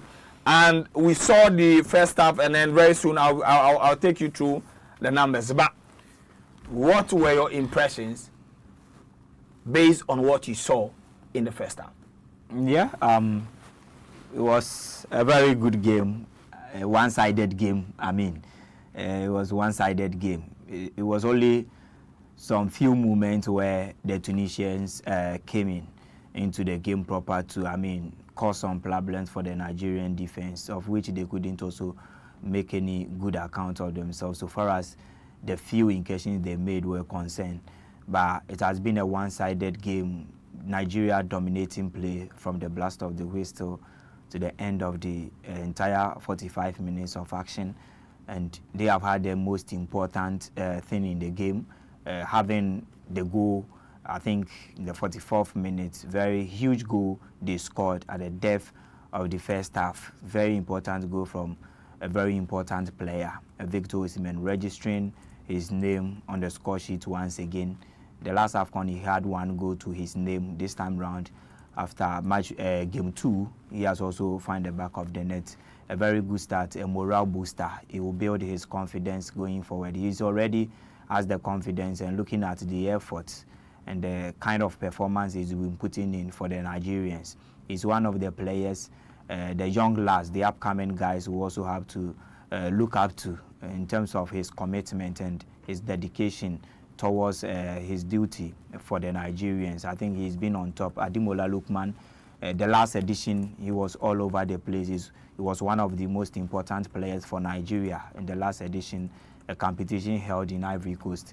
This time round, he's also coming back stronger. He had a goal in the first game. This time he has also assisted again. So the big boys in the Nigerian team are coming up and also, doing the job for the Nigerians. It's just a matter of time how far they will go in this year's competition.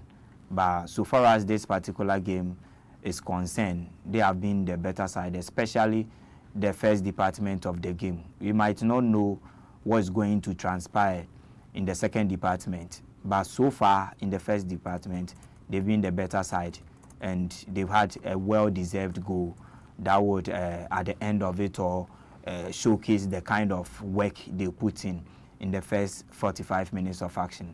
All the departments, they've been super. Goalkeeping, the goalkeeper, Stanley Nwambali, is still on holiday, enjoying his Christmas in the post. And of course, the defensive line, they have done some 1 or 2 tests, and the midfield, they've been super. They are the main orchestra in this particular game. They have done a lot of work to have, curtailed any attacking transition from the Tunisians, the Onyenkes, the Nwobis, and the Wilfred Ndidis, and the Afron too. They've done their bit, creating chances, trying from far and near, and finally 2 of the players coming together to have given Nigeria the lead. Super. The Tunisians would have to do a lot more, put in more work in the second department of the game. One, to forget first half they've had. One, to forget. In fact, I don't think they anticipated this from the Nigerians, how they would take this game against them.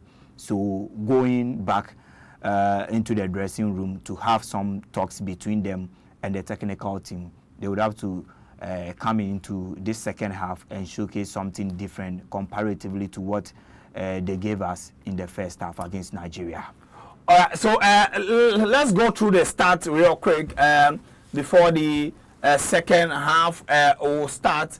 And it is clear, complete dominance from the Super Eagles of Nigeria, and we have to commend them for what they've shown, what they've done so far. So ball possession 70% in favor for Nigeria, 30 for Tunisia. Total shot 10 for Nigeria, 2 for Tunisia.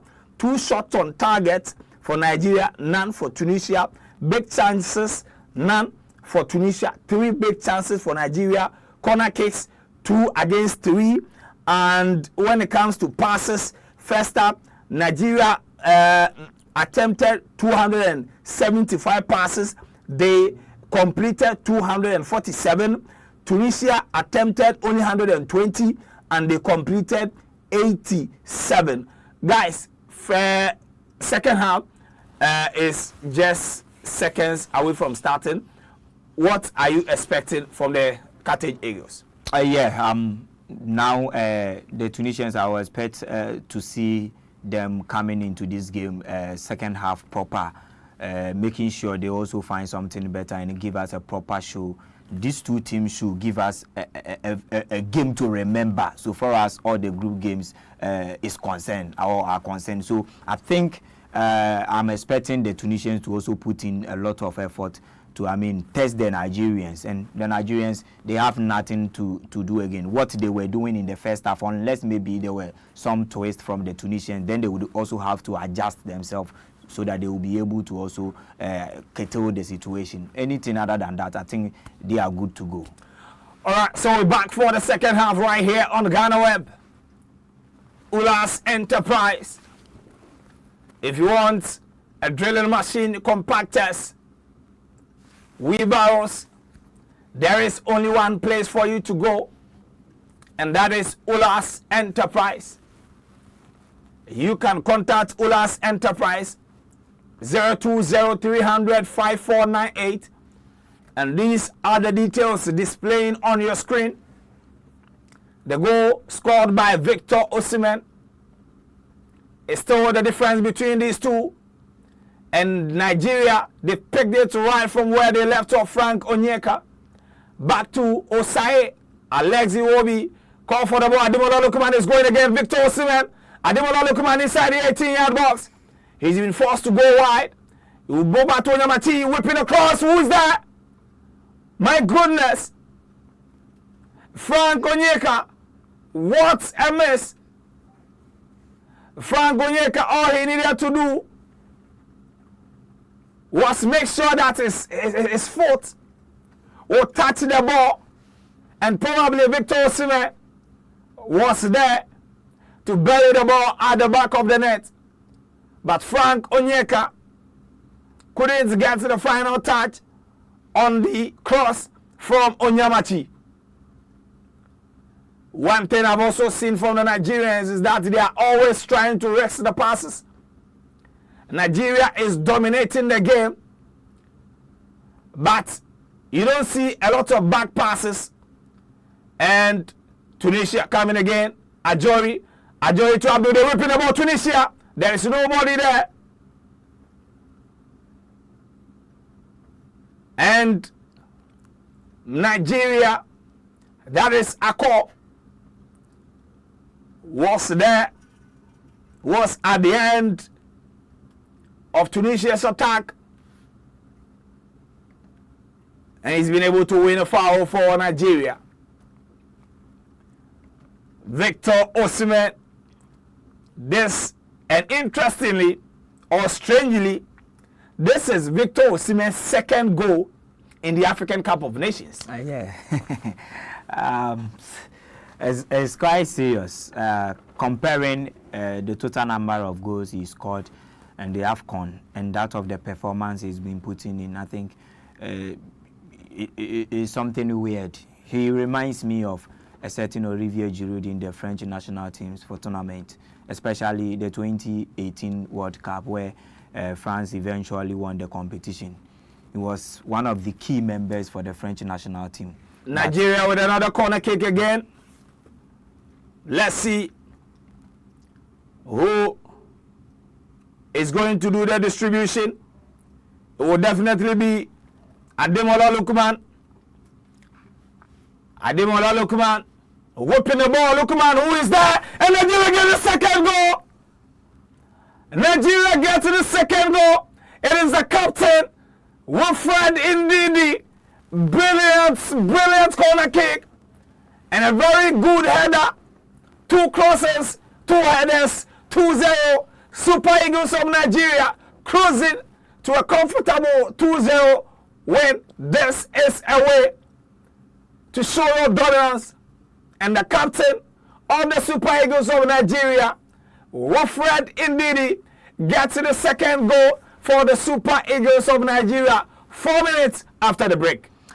Yeah, the Nigerians did not let anything down, and where they ended the first half is where they also took over from the second department of the game. And Ademola Lookman once again, the die embers to end the first 45 minutes and early stages into the second half. And he has, registered 2 assists already, assisting Victor Osimhen's goal and this particular one for Wilfred Ndidi. Powerful headers, these 2 teams, they've given Nigeria all the 2 goals. And a very incisive set piece from Ademola Lookman. He's one of the guys around and formerly African Player of the Year. So he's that guy. Last edition in Ivory Coast, he was the main guy for the Nigerians in terms of attacking efficiency. And this time round, he has involved himself in 3 solid goals, scoring 1 and assisting 2 in the first 2 games. We are not yet done 50 minutes into the entire game, and we are still have some 40 minutes to play. So a lot could happen as the game proceeds. Wilfred Ndidi gets the second goal for Nigeria. Captain of the Super Eagles. He took over from William Trostekong. And now Tunisia will have an opportunity to respond. There is Sassi and Ashuri behind the ball. Free kick just few minutes away from the Nigerian box. There is a lot of tension in the Nigerian box. But what can the Tunisians do from this set piece? They whipping the ball and there is a touch. But the Nigerians are seriously working to keep a clean sheet.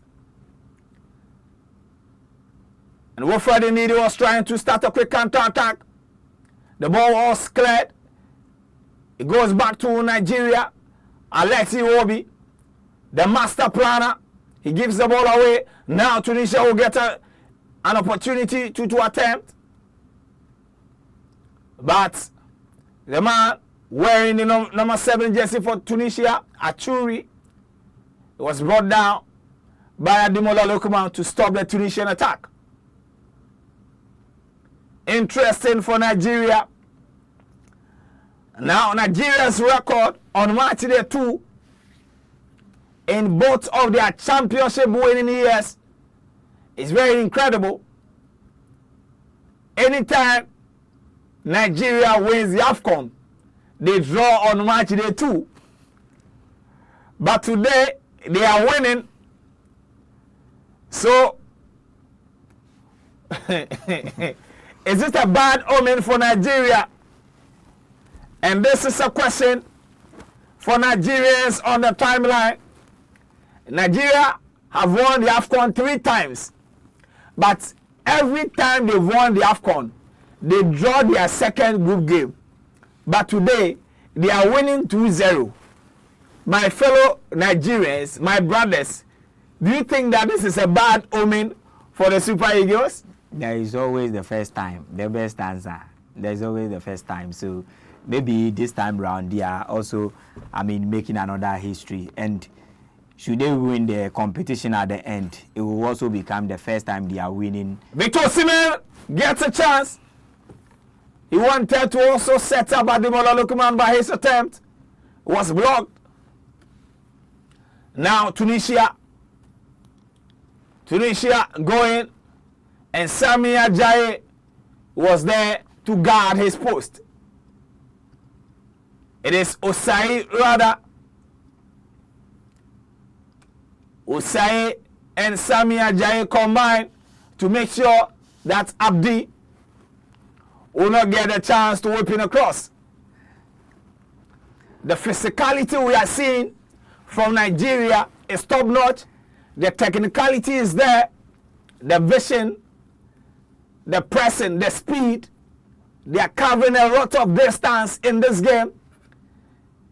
It's like when they announced this fixture that it was going to be a big game, it looks like Nigeria is the only one who is treating this game as a big fixture. Oh, referee, this should have been, referee, this should have been an advantage, but the referee had already whistled for a foul. So the challenge from Stanley Nwabali on Morocco's Achuri, it cannot stand. Referee operating. Oh, Queen. It cannot stand. Oh, referee. Because I strongly believe that the referee should have allowed the game to flow, especially when the ball was with the Tunisian player. They did not lose the ball. They were still in possession having the ball. Oh. So clearly in possession. And if the referee, a red card. And if the referee had not whistled for the first infringement on Hannibal by Sami Ajayi, Stanley Nwabali would have been sent off for that tackle. It's straight. The referee will not even have a second thought. This one is a straight red card. But this one, Stanley Nwabali cannot be booked now. No. Tunisians are doing what they do best. They will gang up on the referee right now. They want to choose the other one. They say we don't like this one. We want this one. We don't like this foul. But referee, you don't want this foul. Referee Bubu from Mali. Now let's see which of the fouls is he going to give. Oh, since he whistled for the first one, he will be very. I think that the second one is a non-starter. Yeah. The second one is a non-starter because the whistle had gone, and so the Nigerians didn't really attack the ball. But Stanley Nwabali is very lucky. Tunisia is going to introduce new legs in the 59th minute. They need to do changes. And back to Nigeria's record on match day 2, anytime they win the tournament. In 1980, Nigeria won their first AFCON. This, in fact, even the foul on Hannibal, very dangerous. VR needs to check it. Very, very dangerous. Very dangerous. And Sami Ajayi, if the VAR team call referee Bubu, it might be the end for Sami Ajayi, and a red card can easily change the outcome of this game. Let's see what the referee will be doing. As for this one, I don't want to see it because the referee had already whistled for the initial infringement on Hannibal. It looks like the VAR will not be calling referee Boo Boo. Yes, VAR will not be calling referee Boo Boo. And so Sami Ajayi is very lucky to escape this one. Yeah, he's so lucky. He's so lucky because it looks very, very dangerous and weird.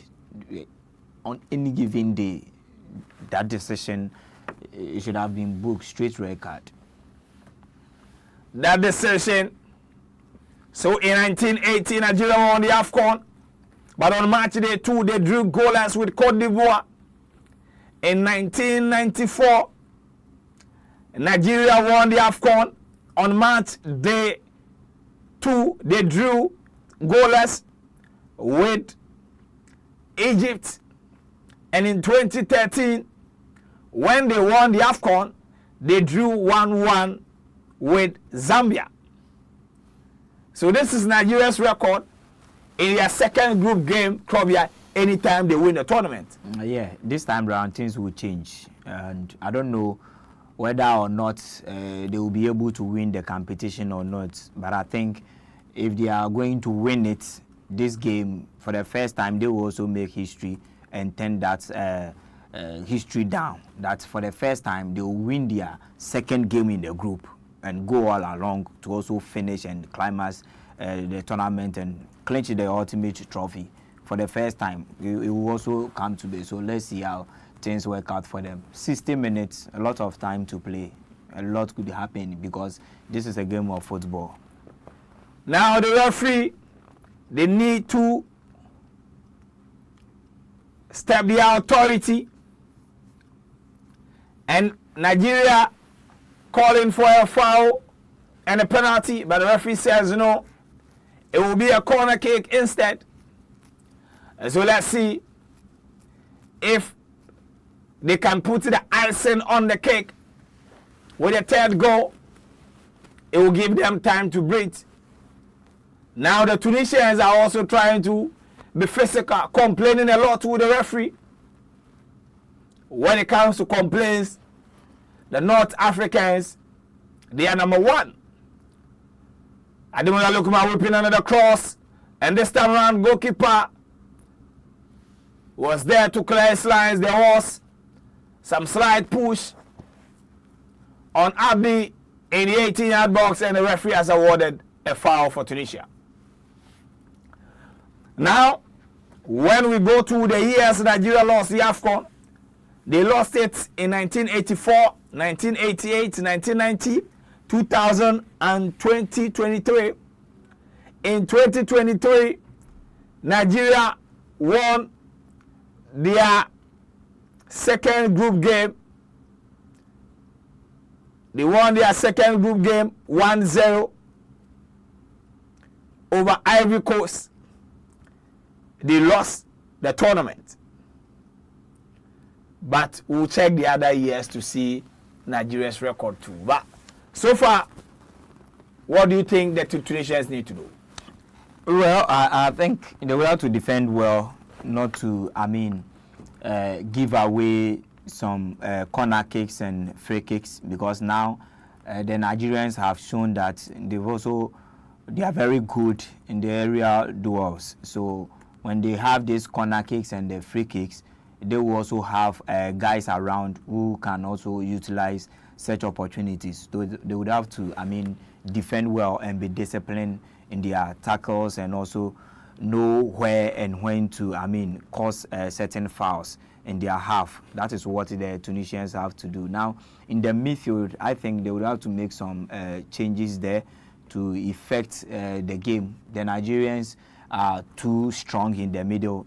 If there is anybody around on the bench that can also help the Tunisians in the middle, I think making a change will also do. Then the up front, I think they've paraded the best of attackers they have against Nigeria, but they are not even making any good incursion here against the Nigerians. Even this second half, it has even been bad, worse situation than what we witnessed in the first half. So a lot is at stake, and the technical team would have to do a lot of changes and go back to, make some difficult changes that would probably maybe I mean getting a consolation wouldn't be bad, just to erupt the supporters and also put some smile for the supporters who are also supporting the Tunisians and from across. All right, so Krobia, the most interesting thing is that Nigeria have played in the AFCON final 8 times. They've lost 5, they've won 3. But the good news is that anytime they avoid a defeat on match day 2, they get to the finals. That's another interesting. That is another interesting stats for you. Anytime Nigeria avoids a defeat on match day 2, they go to the final. Yeah, this is some of the histories the Nigerians would love to hear. Not a while ago, the earlier one you gave. That one is... And you remember I told you that they've played in the match day 2, they played 11 games, they've lost 3. 3, yeah. They've lost 3. So it means that out of the 8, if they avoid defeat, they get to the final. Yes. So I think that one too is a very interesting story. Interesting one for every Nigerian and those who are supporting Nigerians who also love to hear. So be it. So be it. If you are supporting Nigeria, so be it. This time round, they are on course beating. All of us are supporting Nigeria. Oh, rightly so. Rightly so. So let's see where they will get to. Me, so far as Ghana failed to make it up there, the first country I will support in this tournament is Nigeria, automatically. No doubt about that. So from all of us in Ghana, we are supporting Nigeria, just like we expect Nigerians to return the favor next year, God willing, in June. The fact that and every Nigerian watching, you know that Niger and Ghana, we are a family. And so we will see Nigeria now going again. Ademola, Victor Osimhen is clear. And who is that Ademola Lookman? Lookman is still in possession. Lookman! And Ademola Lookman gets his goal. Ademola Lookman makes it 3 for Nigeria. The Super Eagles are having the Cartage Eagles of Tunisia. The Green Eagles are beating the Red Eagles. Nigeria running riot in this game. They are thumping Tunisia. Ademola Lookman gets the icing on the cake. And it was set up by Victor Osimhen. But in all this, the thanks goes to Alex Iwobi, who started the process. It was a good one for Victor Osimhen. He decided to find his brother, Ademola Lookman. So after 67 minutes of action, Ademola Lookman has made it 3 for Nigeria. Yeah, everything was done perfectly. In fact, in building the final touch before the final finisher from Ademola Lookman, everything was done perfectly. But Victor Osimhen, unselfish, and he always think about the national team's progression first before his personal glory. In fact, look at that pass and where he found himself before unleashing that pass to Ademola Lookman. And look, a fantastic finish. Things are getting out of hands for the Tunisians. And now everything seems over. It will be very difficult. No way, absolutely no way. And I don't know whether you get us this, but between these two teams, I doubt they've recorded this margin of victory against each other before in their history. I doubt. Even in the AFCON there, that one, I think there is nothing closer, because all their meetings has been 1-0, 1-0, 1-0, penalties. So I doubt. So we've never had a 3-0 scoreline between these two teams before, but we've had a 4-2 scoreline, which is Nigeria beating Tunisia by 4-2 in 2000. So that when it comes to score margin, Nigeria, they beat Tunisia 4-2 in CAN 2000. But for 3-0, but still 2-goal margin. Yes, still, we've never had a 3-goal margin between these two. And currently we are not done yet. 70 minutes, and still, let's see, maybe the Tunisians will come back to get some consolations to, limit the margins. If not that, I think this will go down in history. This will go down in history. The biggest margin victory for Nigeria against Tunisia. This is Super Eagles. And this is a proper example of Nigeriano de carry last. Nigeria. They've changed their national anthem, but I love their previous one, which was Arise, O Compatriot, Nigeria's Call Obey. But now they've changed the national anthem. But Nigeria is cruising, and Mary Samuel says Tunisia go cry. Elizabeth Ori Noso says great. Blessing says third goal with dancing emoji. Okay, Ade Tunde says third goal by Adewola Lukman. Nice one. And Irene says, I want Nigeria to win this game. Well, they are winning. And that is 3-0. So the Super Eagles,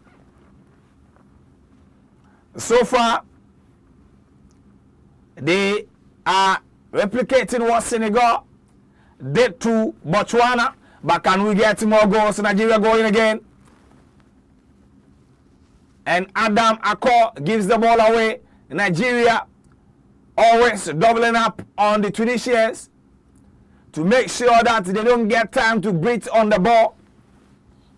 And for over 70 minutes inside this game, Tunisia has struggled to swing 6 passes together. Yeah, it's very difficult moment they are finding themselves in. Very, very difficult one. And I can't remember the last time the Tunisians themselves played a game like this. In fact, what the Nigerians are showcasing against them this particular evening is one to forget in their history. And they wouldn't even sleep and be dreaming of this, because even me particularly, I didn't see this coming. How the Nigerians, the energy, the pressing, and the man marking, and whatever, not leaving any space. If they are continuing like this, and this is how the Nigerians go, match up against any other opposition, then they are a team to watch once again, and they can make it into the grand finale. Looking at the performance they are showcasing this time round, I know there are a lot of big guys around. You talk of the Ivorians, there are still the Senegalese are around, but what the Nigerians are playing today against Tunisia is one to remember. And if they can keep on like this, they are one of the teams needs to be wary of. All right, so my Nigerians, bring your messages. Let me read some for you. And please, if I get the pronunciation of your name wrong, kindly forgive me. So Donna says Niger to the world. Alimi says fourth goal is loading. Prince says up for Nigeria, we fly high. Anthony Ebuwike says yes, we've had Nigeria beating Tunisia by 2-goal margin in the 80s. Yes, this was in 1985. Atolo says wonders, wonderful wonders. Just don't expect much from Nigeria and they will deliver. Just don't expect much from Nigeria and they will deliver. That's true. That's true, because Look, all right, so let's check this free kick. Let's check this free kick. We'll be back. Hannibal behind this ball. Hannibal behind this ball. Can Tunisia get a lifeline and probably stage a counter in this particular game? Hannibal project from Manchester United. Hannibal whipping the ball, and who is that? And that is Talbi. Talbi gets his head. And Tunisia are back in again. Talbi rescues one for Tunisia. Talbi met Hannibal's cross and he was able to beat goalkeeper Stanley Nwabali. Talbi, Stanley Nwabali could have done something about it. But Talbi has gotten a way back for Tunisia, who have about 15 minutes to get themselves back in the game. It is 3-1 after 75 minutes in the game. Getting a consolation, I think, is good. We were talking about how they will be able to, find something to erupt their supporters, to also put some smiles on the faces of their fans, not going, losing the game by 3 goals, 4 goals. And we were talking about the margins of goals that have happened between these two sides. And now they've limited the margins again to 2. So something that, it has happened between them before. But 3 goals margin was something that they could never afford to, concede from the Nigerians. So this one will also serve as a morale booster, and they will come into this game proper again. They have some 15 minutes to do something magical. Would they be able to do it? Time will tell. Time will tell. In Nigeria, Stanley Nwabali, is he hurt? Is Stanley Nwabali hurt? He now needs attention. And the Tunisians are complaining to the referee that Stanley is just trying to waste time. And because he is a goalkeeper, they need to be able to take care of him. And the Tunisians, they don't need to worry, because now the rules have changed. If you delay, there will be more additional time. But, Lawrence, am I the only one who think that Stanley Nwabali could have done something about the goal? Well, sometimes it's difficult to, save situation like this. And the cross was very intriguing, and of course, that powerful header. It's not easy to save situation like that. It takes some level of goalkeepers. It's not there yet. It takes some level of goalkeepers. It's not there yet. And we've been seeing the kind of goals top world-class goalkeepers sometimes even concede.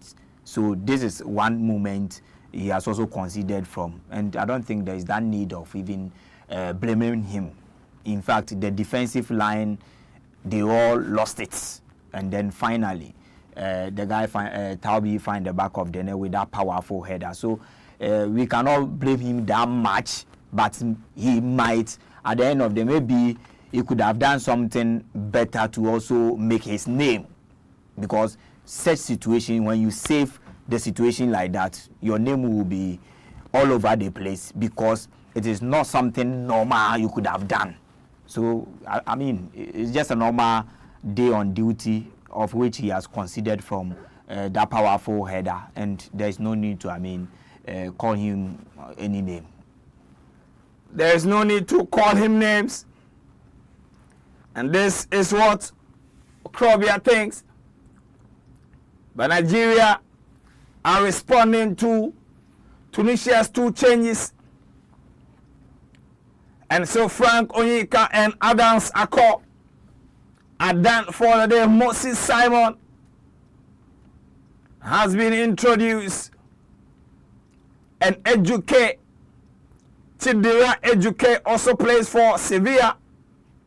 He will replace his club teammate Adams Ajo. Yeah, Eduque, one of the pacey players, very fast. He was playing for one of the teams in the Belgian league before he made a move to Sevilla. He has shown that inconsistent performance in the Sevilla's team. He has not been that consistent, but he's one of the fine wingers around in the Nigerian team, and we will see what he also bring to the table so far as this game is concerned. There is a certain Moises Simon. When you mention Moises Simon, then automatically you get that remembrance of the 2021 AFCON. Yeah. He announced his name. He was incredible. Yes, Moises Simon was incredible.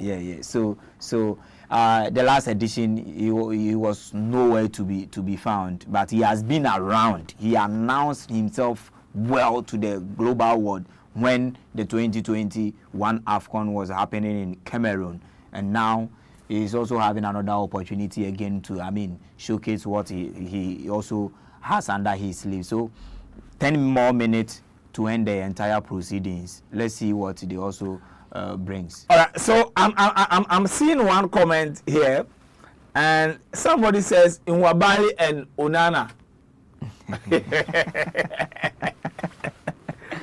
Well, Nwabali is leading by 3-1, so yeah. allow. Another set piece from Tunisia, and he was whipping the ball, and Sassi got to the touch, but Victor Osimhen was there to intercept the ball, and Tunisia will get another corner kick. Another corner kick for Tunisia. And about whipping the ball again. Tunisia get the final touch, but there was a Nigerian player there who was fouled. And Moses Simon is holding up Alexi Iwobi. What a pass from Alexi Iwobi, even under pressure. Now Nigeria, can they go for the fourth goal? Ademola Lookman decided not to sprint with the ball back to Sami Ajayi. Ajayi will go back to goalkeeper Stanley Nwabali. Nigeria, now they just want to manage the game and their 2-goal advantage, beating Tanzania 2-1 and currently leading by 3-1 against Tunisia. And that was a good skill from Hannibal. Hannibal now sprinting forward for Tunisia. Hannibal is set up his teammate inside the 18 yard line. They're whipping the ball. Oh my goodness! My goodness, Maturi. Now Tunisia is coming again. Tunisia. Nigeria needs to be very careful. Tunisia now playing like a wounded lion, but then the ball has been cleared out of danger.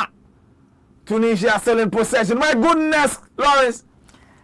This should have been a 3-2 by now. Tunisia coming again inside the 18 yard line. Tunisia, oh my goodness. Tunisia now penetrating the goal area of Nigeria with cheeky ease. Now Tunisia are penetrating into the Nigerian box, like moving from your hallway to your bedroom. And even with another corner kick, they're whipping the ball straight, and goalkeeper Stanley Nwabali was there. And he's still chasing the ball. And Tunisia will get an attacking throw-in. Pressure from the Tunisians in the final third, Kobia. Yes, the game is getting interesting, and the kind of pressure and how the Tunisians have also started the game. Look, they've gotten one consolation. Getting the second goal, pressure will be on Nigeria. Yeah. There is some additional minute waiting that the officials will also put on the after the 90 minutes. So they still know there's time. Getting the second goal, it will also push them, build that confidence and momentum, and they will finally find the equalizer. It is not over yet at all. 2 goals, it is not over yet. Football full of uncertainties. A lot can happen as the game proceeds. So I think it's been good. It's been good from the Tunisians. How they've started play, I think it's good for them. It is good for the Tunisians. And there is a penalty call. VAR is reviewing a penalty call from Tunisia. This might probably. And what is the referee saying? Referee Mbubu. Referee is going to review the incident. My goodness. Referee Nigeria. Mbubu from Mali has been called to the VAR monitor. Pray for Nigeria because a penalty at this point. And one thing I don't like about VAR is the slow motion. Sometimes it takes things out of context. But let's see. All right. It touched the hand of Osai. Oh, did it touch? No, give us a proper angle. The angle they are showing, yes. Let's see this one. It touched the hand. It touched his right. Oh, it will be a penalty. I doubt. It touched the right arm of Osai. It's definitely going to be a penalty. I doubt. It's definitely going to be a penalty. That is what I believe. Nigeria might be in trouble right now. Referee Mbono, penalty awarded. Penalty awarded. Penalty awarded. Oh my goodness. Penalty awarded. There's still time. There's still time. There's still time. There will be an additional time. And the kind of pressure. There's still time. Wow. Stanley Nwabali. Can Stanley Nwabali save this one? Who is taking? Who is taking? My goodness. Who is taking it? Who is taking it? And there is the defender, Abdi. Abdi is taking. Abdi is taking it against Stanley Nwabali. Abdi against Stanley Nwabali. And it's a goal. Brilliant penalty executed by Abdi. Brilliant penalty. There is no need for Stanley's penalty. He just went for placement and power. And just like that, Tunisia are back in this game. Nigeria 3, Tunisia 2, with 4 minutes of regular time to play and about 6 added time because of VAR. Tunisia, just like that, are back in the game, Loris. Interesting scene, and this wow. In fact, I'm lost of words. I'm lost of words. What a way and what a moment. 70 minutes into the 80 minutes, Nigerians were leading by 3 goals to 0. And as we speak, in less than 10 minutes, it's 3-2. And there is still that high probability that there might be another goal in the game.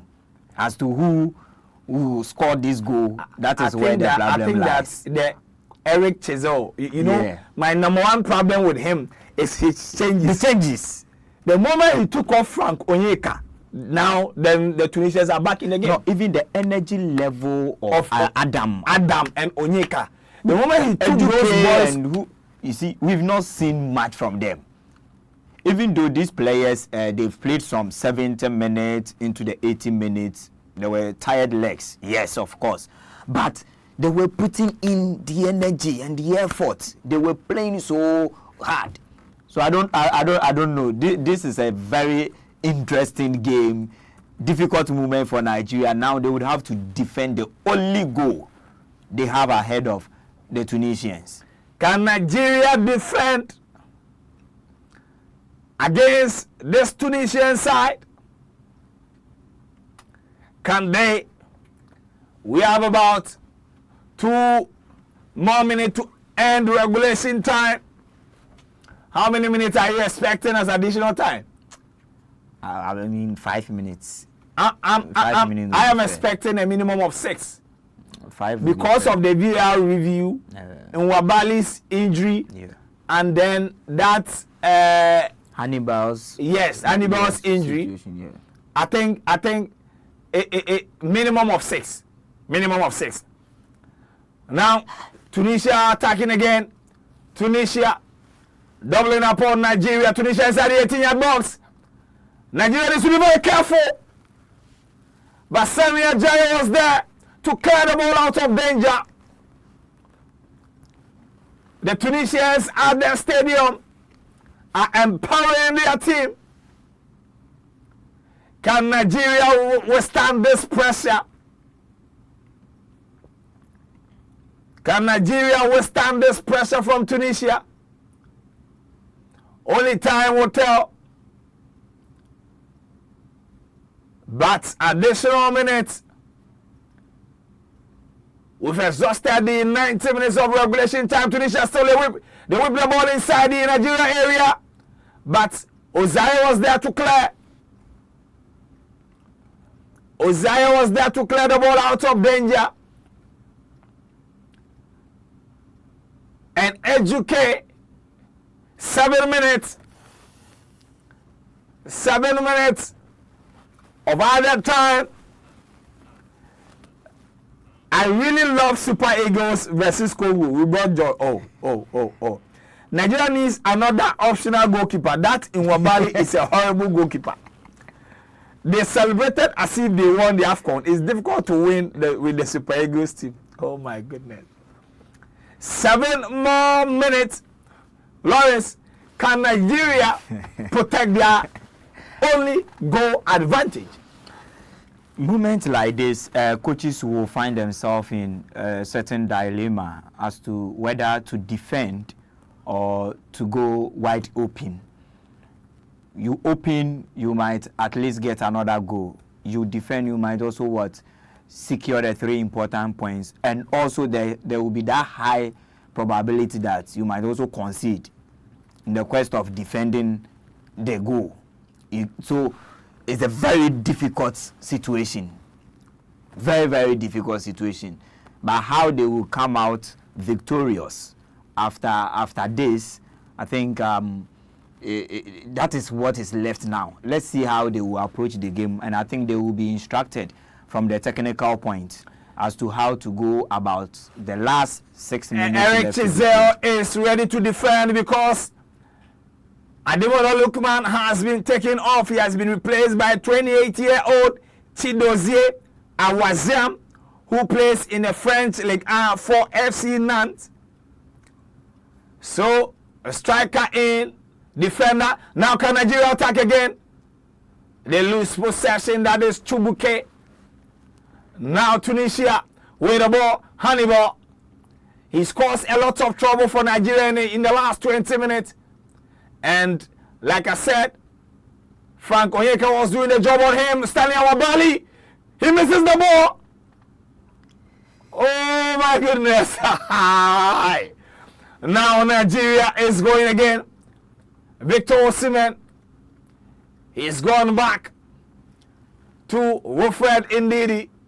Now Nigeria want to control the game because the pressure is too much. Now I will pay attention to the Nwabali's case. Stanley Nwabali, he nearly gifted a goal. But Calvin Bassi is surging forward to Moses Simon. Moses Simon back to Calvin Bassi. What is Calvin Bassi doing in the defensive area of Tunisia when your team needs to defend?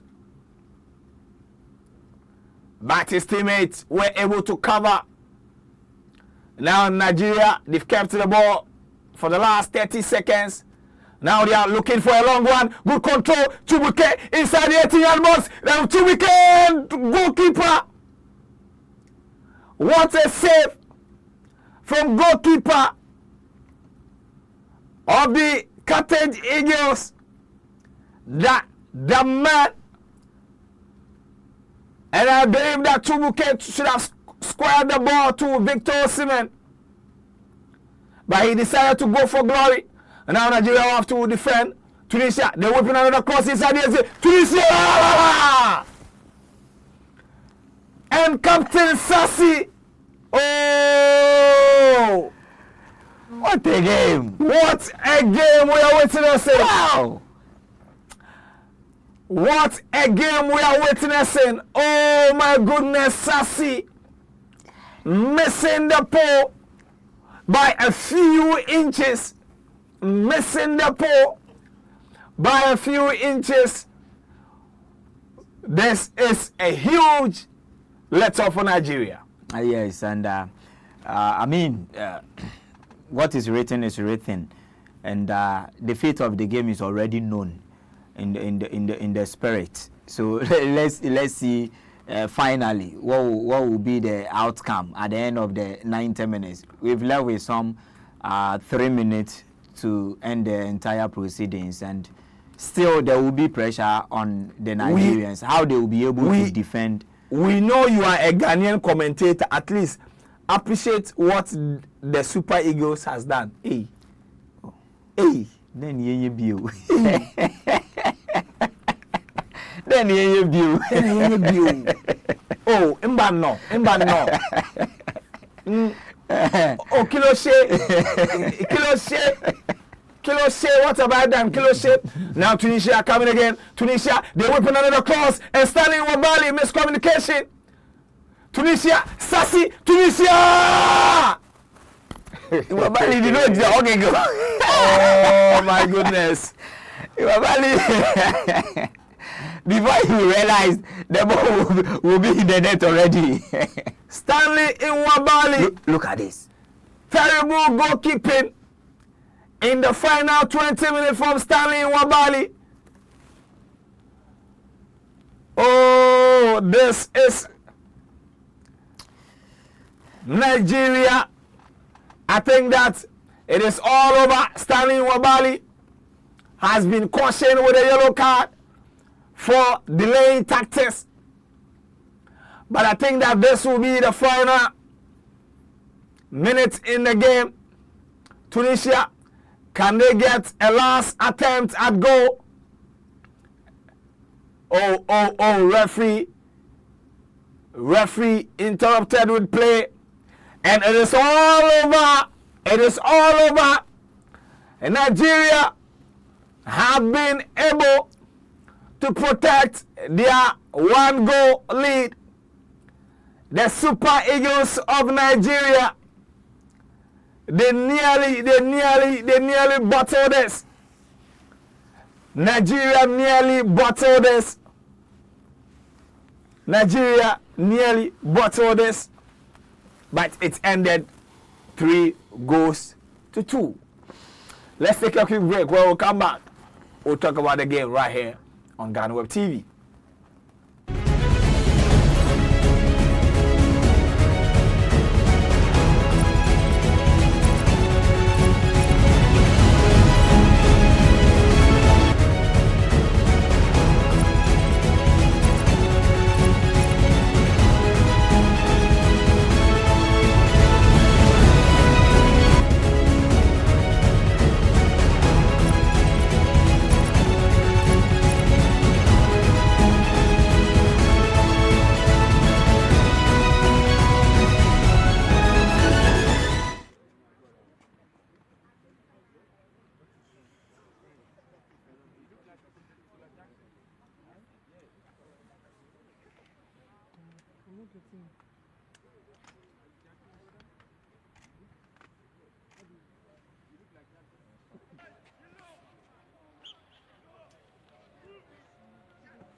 Welcome back from the break. It was an exciting game at the Complexe Stadium as Nigeria won by 3-2. They nearly bottled a 3-goal lead against Tunisia. Victor Osimhen, Wilfred Ndidi, and Ademola Lookman got the goals for Nigeria. Let me come to Lawrence.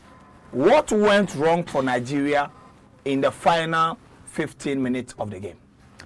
Yeah, I think they felt so comfortable after going now by 3-0, having it at the back of their minds that there wouldn't be any way for the Tunisians to make any amends. Even if they would, definitely equalizing all the 3 goals wouldn't be something easy for them. So the individual performances and the seriousness, I think it wasn't on top as it used to be. So that is another problem where the team find themselves in. And also to the changes that the coach made.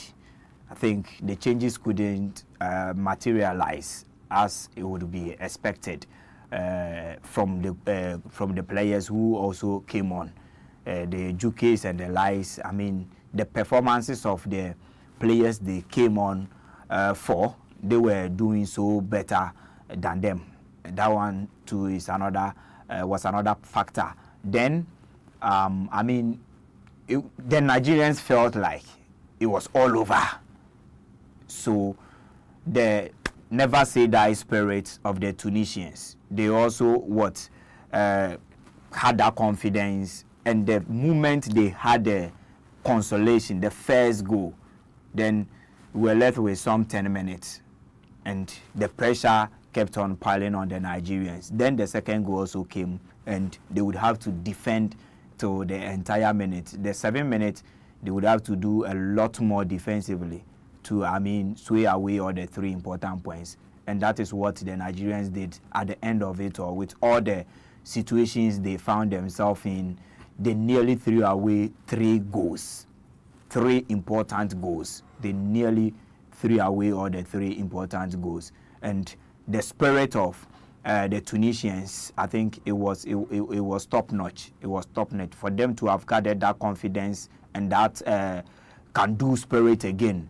To have gotten 2 consolations clearly tells you how they put themselves up in the last 15 minutes to end the entire game. So I think it wasn't a bad try from the Tunisians. I would say it was a try, because the first minute to the 70th minute, they were nowhere to be seen. In fact, they let themselves down.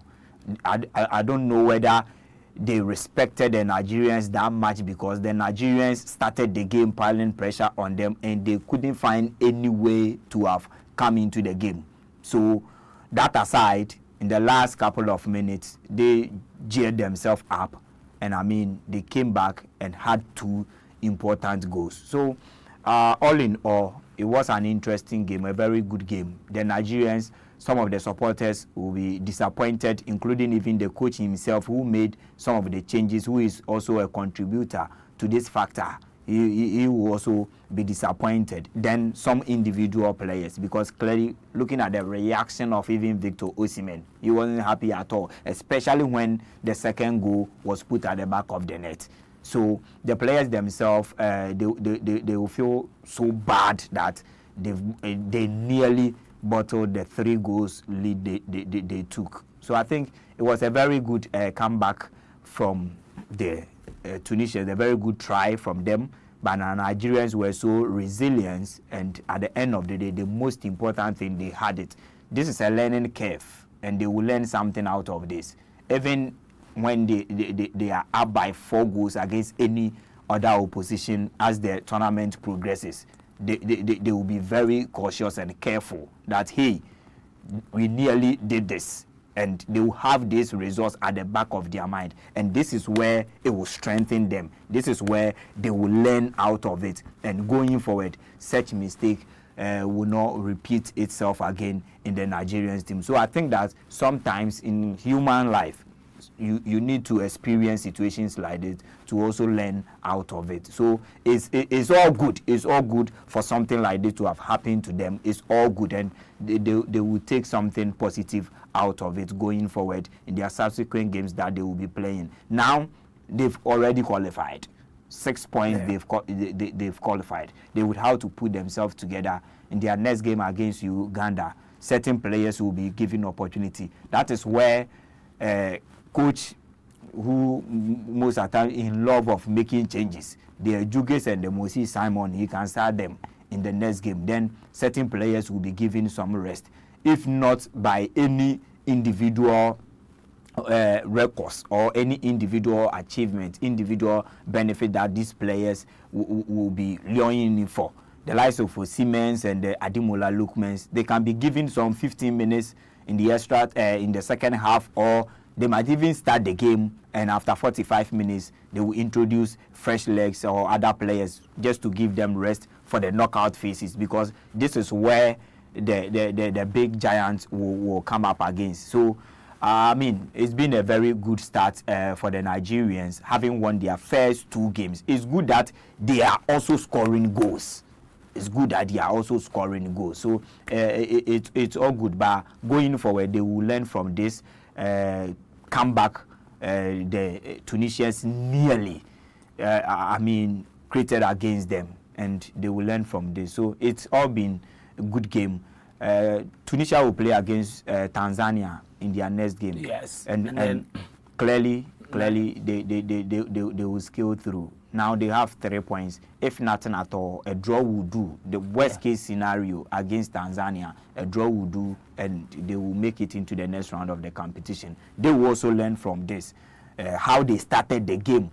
In fact, the plan wasn't right, and they let themselves down in so many ways. Before later, they had the energy to come back. So they will also learn out of this and approach certain games differently going forward. So it's all been an interesting day, a very good KG encounter game we've witnessed. And there is nothing that erupts supporters, there is nothing that excites supporters than watching football and a lot of goals. So I think that we've enjoyed ourselves, different kind of goals from different players. So it's all been good so far as this game was concerned. All right, so that is Lawrence Krobia Sante. Let me take some messages from our Nigerian brothers and we'll call it a night here.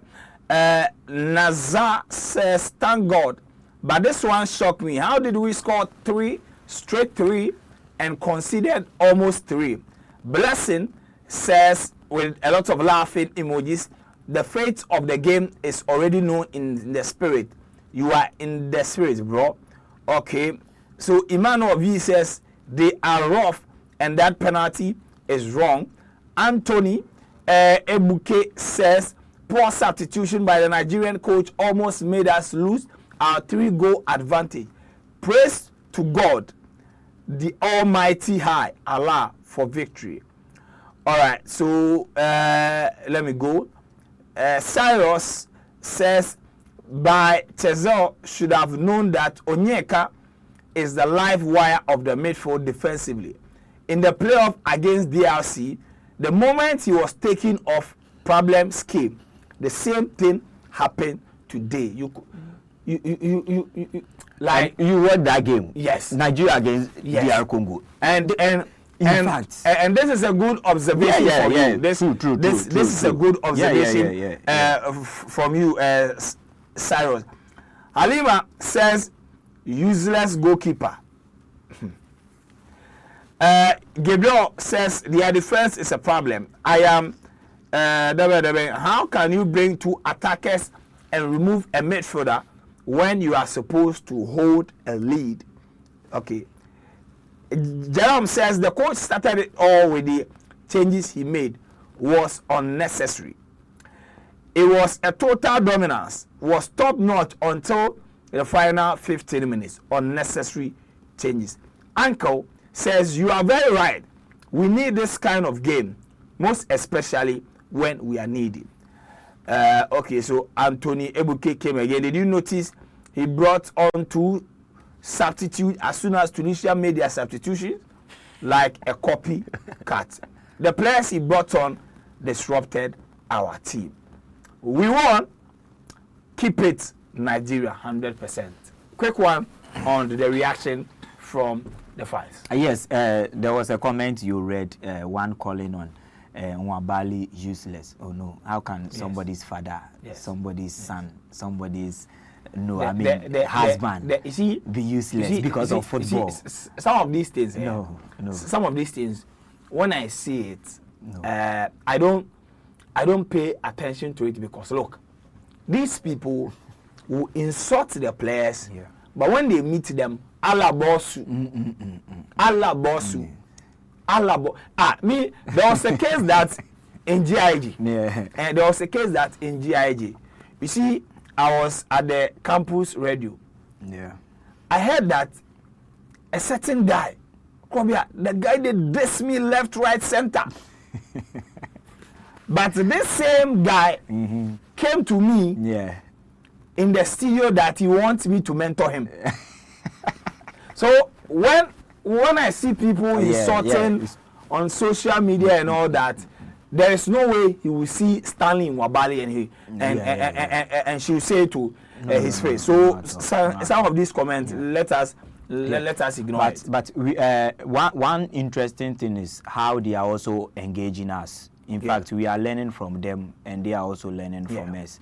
And some of their comment with regards to the changes that the coach made, I think they are spot on, because I don't know the reason why a coach will want to make a change where we've left with 15 minutes to end the game and the coach is leading by 3-0. Then he will take off midfielders and brought on attackers. What at all do you need? Are you Joseph Maria Pep Guardiola? Even Guardiola wouldn't do this in games like this.